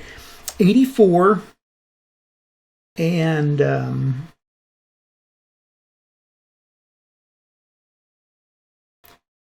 20, 24, 28, 38, 48. Hold on a second. Let's try it again. 5, 10, 30, 45, 55, 65, and 8 is 72. Okay. 72. Okay, 84 to 72. So 1 to 1. Now, I think I've got a card up my sleeve here. Event card is for the Fellowship. Is going to play the Nazgul's Flying Beast killed. Select 1 hex. Any captured characters in that hex can be played when in combat with a Nazgul, regardless of the outcome of the combat. This Nazgul may no longer use unlimited movement. He may only move 7 movement points until he returns to Barad-dûr or Dol Guldur. Okay. Well, I'm gonna say that he does. I mean, it's not going to make a difference because we're still in the area. 7 hexes isn't, or 7 movements, not very much for this small area. But I think the Nazgul will try to. I don't think he's going to do any individual combat. So we'll leave that for the next turn.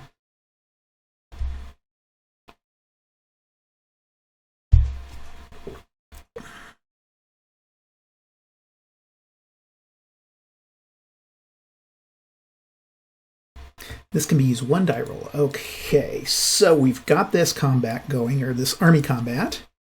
It's going to be 1-to-1 odds plus 2. Plus 4 is plus 6, but Aragorn's here, so he's minus 4. Actually, he's minus 5 because he has that sword, so minus 5. So we have 6 minus 5 or plus 1. That's what we finally end up with. We roll a 6 plus 1 is a 7 at 1-to-1 odds. And so 30 and a leader is killed. Now, the leader has to be... I don't think I've got anybody but Aragorn. If Aragorn's using his sword, then I think he should be the leader killed. So we'll kill Aragorn off. And... let's say Legolas picks up Anduril, and you don't get the morale bonus, but that's okay. And then what did I say? That was a 7. 1-to-1 with a 7. 30%. So 30% of 72 is going to be...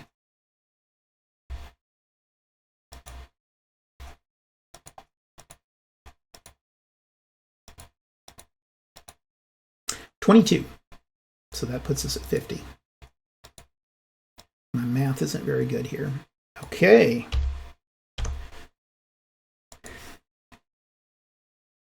Now, no one can command. I don't think anybody can command this army at this point. So we don't get that bonus anymore.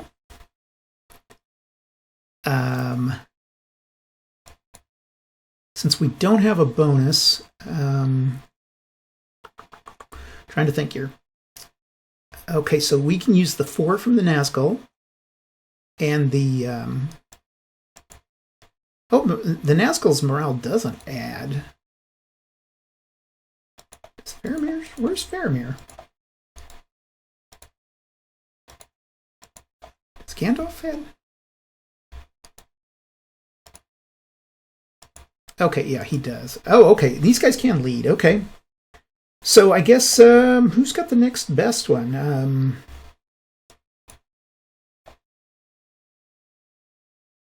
We'll just say Faramir leads. Nazgul has 4, Faramir has 3, so +1. We don't use that anymore. So it's going to be 84 to 50, 1 to 1 +1 with a 5. 10 and 20. Okay, so 84 minus 8 is going to be 66, and 20% of this is going to be 10, so 40. Man, this is going to be tough.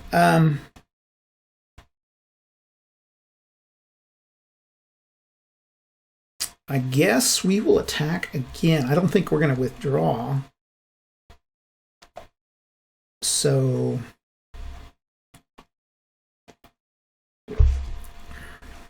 they will attack again.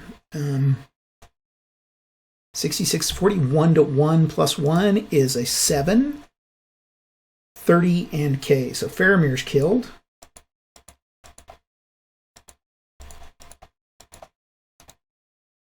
And they lose 30%. So 4, 8, 12. That's 30, 28. Okay, so we're at 2 to 1. At that point, I think we have to withdraw.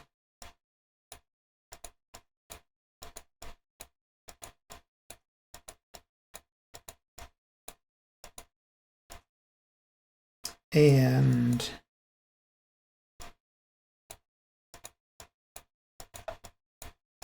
okay, what we're going to do is, where do all those orcs go? Oh, here's that stack. Okay. These guys are here. These guys are here. There's the Lord of the Nazgul here. And that is it for the Dark Power phase. So I think what we're going to plan on doing is I'm going to leave the auspices of the these guys. That will be able to be seen, but we can still try to slip through. Hopefully we can slip through in like 3 turns. It's going to be tough. Okay, we will be right back. Okay, back with turn, let's see, 8. This is 8. I've added these guys.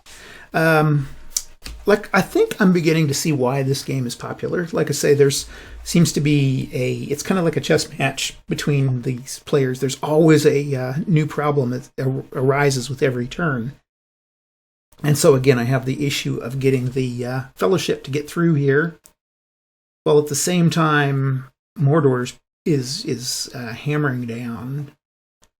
So what we're going to do, we got to work this through bit by bit. If this game just didn't have such bad rules, I would have been like really enjoying this. But okay, events cards. Rivers flooded. Okay.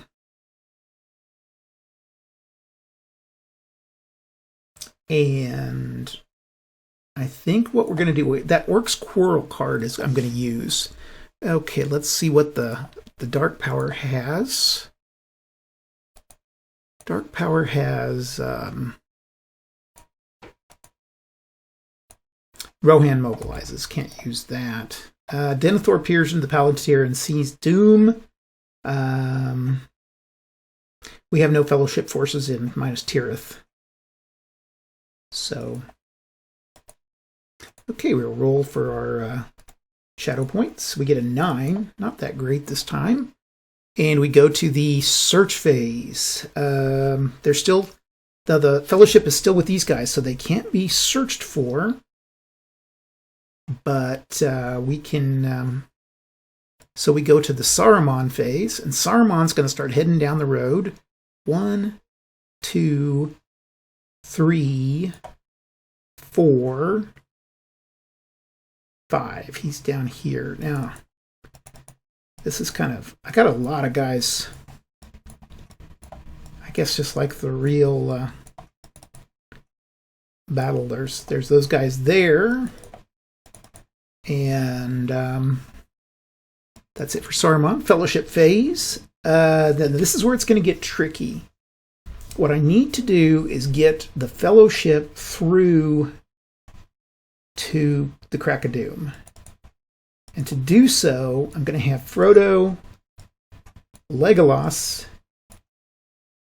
and Sam go here. And I think what we're going to have to do is we're going to go here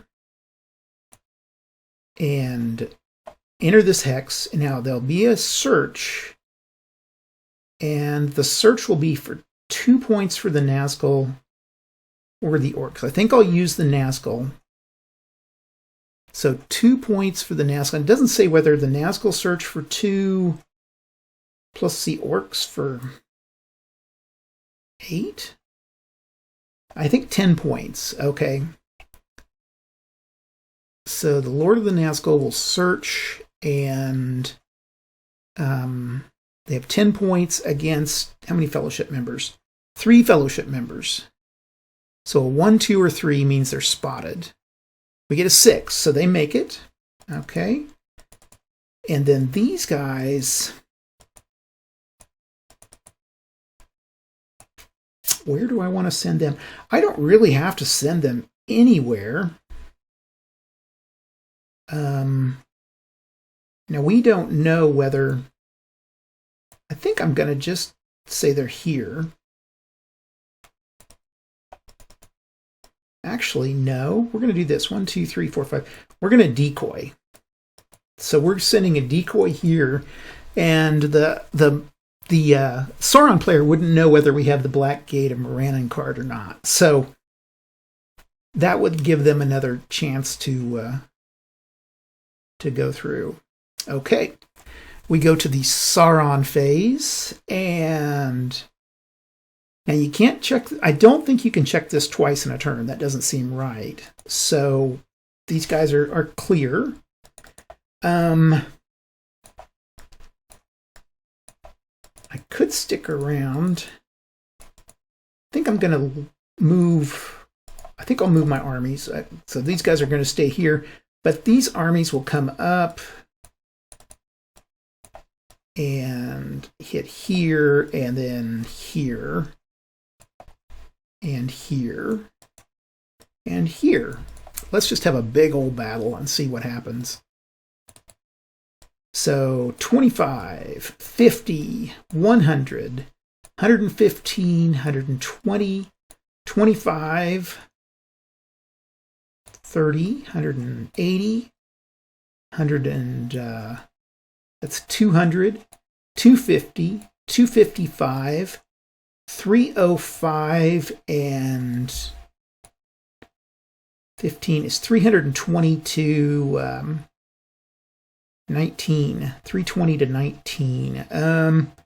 That's just going to pretty much just bulldoze those guys, because that's 10 to 1. So, and then I don't know if they can move any further. I'll just stay put there. So maybe what we'll do is we'll try to use these guys to kind of eliminate Gondor. Okay, that's it for the turn. End phase. I don't think anybody else comes in. Saruman. Okay, everybody is mobilized in this game. And I didn't count my points because I wasn't going to use them all. Okay. Game turn 9. Ring phase. A 6. So Gollum is with the bad boys. We go with the Fellowship. And the Fellowship cards are going to be... the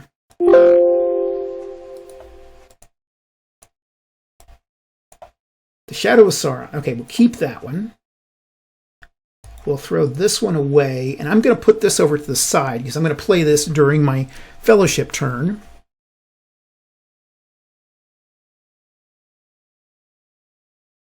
And just in case. And that was a ring phase. Okay, events phase. Okay, then let's go with the Sauron, the Dark Powers.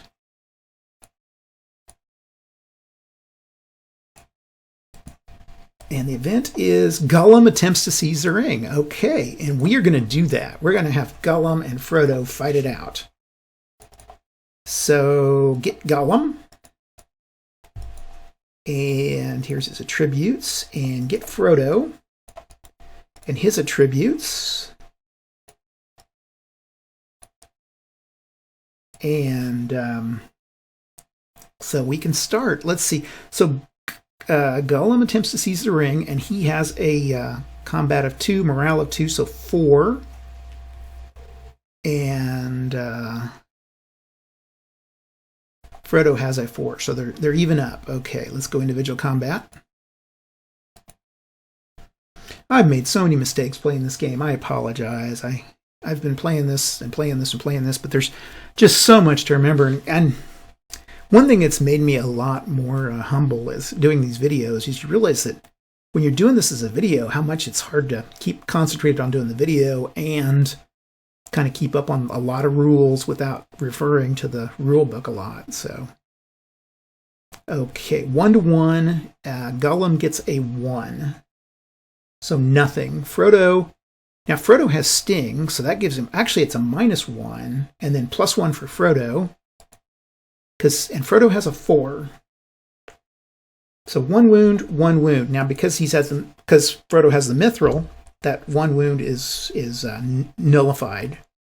We go to the next one. This is a fight to the death.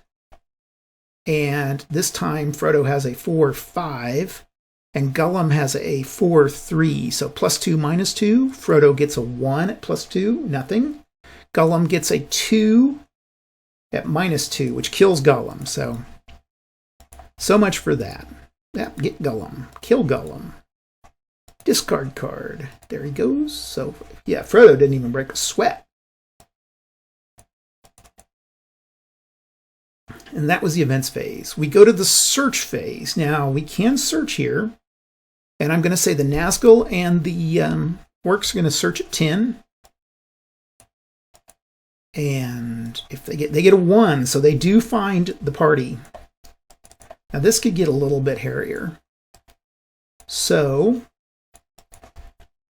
I'm going to say the Lord of the Nazgul is up against Frodo.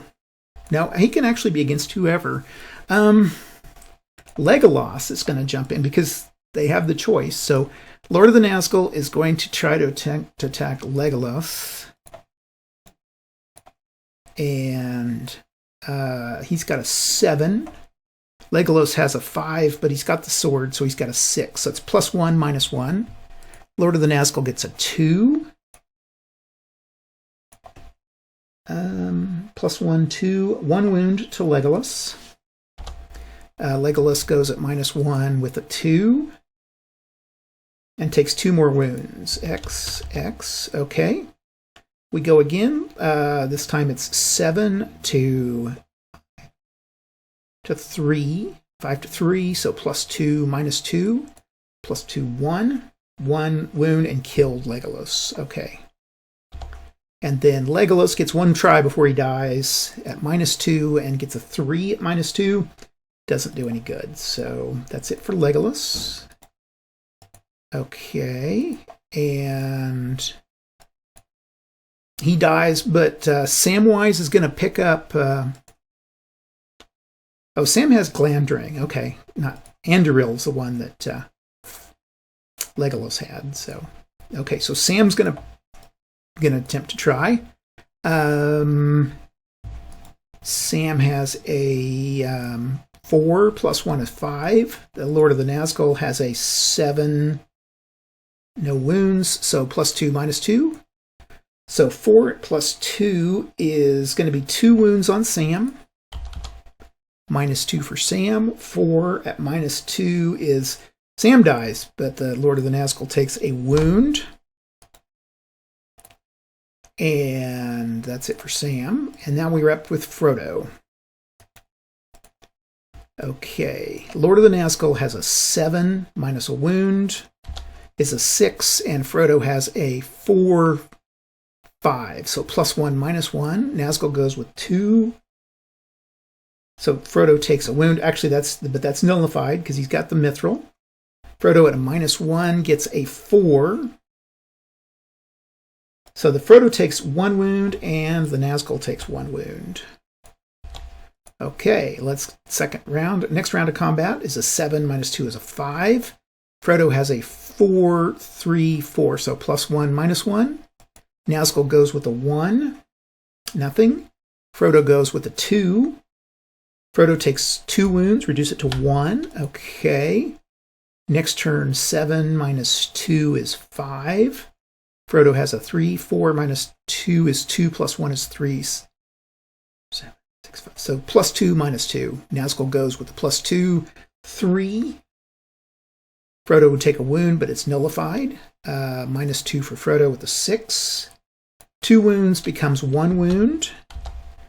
Okay, next turn. Nazgul has 7, 6, 5. Frodo has 4, 3, 2, 1, 2. So +3 -3. Nazgul gets a 2 at +3, which kills Frodo. And is Frodo. It doesn't really matter at that point, because with Frodo's death, the ring falls out, and the Nazgul picks it up. He's got enough to survive and head back to Barad-dûr, and flies over to Barad-dûr, gives the ring to Sauron, and the dark forces win the game. So, okay, thoughts? I'm not sure. I initially hated this game. I absolutely could not understand the reason why people would enjoy this, other than it had a great looking map. Redmond Simonson, this is probably his best map he ever did. This is really cool, and to spread this out on a table, it looks even better because it's huge. However, like I say, the rules left me cold. I'd played Sauron and Gondor before this, and I definitely was not impressed with them, and I thought this was going to be more of the same, which, in reading the rules, it was. I didn't think the Fellowship game was all that interesting, but now that I've actually played this, I think this is the 3rd or 4th time I've played this since, I guess we played it back in the 80s, but honestly, when we played it back in the 80s, we house ruled this so much that we had a great time, but it was not this game. But anyway, after playing this, I'm beginning to see why people like this game. Every time I've played it, it's always been completely different. Sometimes it just ends up in a total smackdown of the Fellowship. For instance, I've played it where they never get one of the magic swords, and the Nazgul end up just pretty much, once the Nazgul find them, there's no way that the party can make it. The Nazgul will just wipe them out. Doesn't matter who's with them, other than, well, I guess Gandalf can throw a few spells, but ultimately he's going to fall pretty quickly. But every time I've played this in the campaign game, it's ended up a little different. I think the armies do a good job of slowing the Fellowship down. Once Mordor activates, then the Fellowship has the problem of trying to get through to the Crack of Doom. And I've seen them do it. The Elven Rope makes a big difference, because what you can do, let's just say this is the Fellowship here, I'll just use this Anfilis, is they can go down here, they can cross the mountains, and then they can, there's usually a guy sitting there, and then they can avoid being seen, and they can pop in and drop the ring into the Crack of Doom. But that's one strategy. But anyway, I think every turn in this game ends up being kind of a chess match, or presents a puzzle for both players. The Fellowship players having to figure out, how am I going to get through? And excuse me, the Dark Powers player is trying to manage resources enough that they can try to get somebody in the right place at the right time. Obviously, the army's fighting it out. That's a long, slow process. again, I wish that it had a CRT that didn't have those percentages, because I think that takes away a lot of the epic swing of the game. So I think just fixing that would change it quite a bit. It would make the armies a lot more important. As it is, they pretty much just kind of have to wander around and serve as a blocking agent. So, like I said, I'm beginning to see why this game has its adherents, and I can start to kind of empathize with them. However, still with the rules, if you played this game against a good rules lawyer, this would be a miserable experience, because the rules are so contradictory and they leave so many holes. And there's so much chrome added. I mean, all the different characters and a certain character can do one thing, and they'll probably never enter the game at all. And like a lot of these battles, I just kind of ignored after a while. Like, up here with the elves, they were able to knock these guys off. Or Gandalf, unless he has Shadowfax, he's pretty much stuck up here. He's never going anywhere. Boromir, you have the simple thing, you just get him out of your hair early on, because he really doesn't contribute a whole lot. You could give him a magic sword and maybe have him go up against a Nazgul, but that's going to be about it. And like I said, the other thing about this is, let me just pull back here, this wonderful, glorious map. You can see it's just huge, and when you get this thing spread out on the table, it's even more huge. And almost all the action occurs in just this little area right here, from Demerald Dale to Mordor. It's about it. Just like the book. I guess, 2 volumes of the book. But you've got all this area of, up to the north, and you've got the Shire, and things are going on up there, and it's just kind of wasted space. So that doesn't add a lot to the game. Anyway, I'm kind of rambling here. I'm going to go ahead and shut it down, but I want to thank you guys very much for watching. I really, really appreciate all the comments, particularly, any comments, good or bad, I really kind of like. I think the criticisms I learned from, and I'm hopefully improving my channel slowly, bit by bit. And of course, the good comments always make me feel like I'm kind of doing something right. A little validation never hurt anybody. So have a good day, and we'll talk to you later. Bye.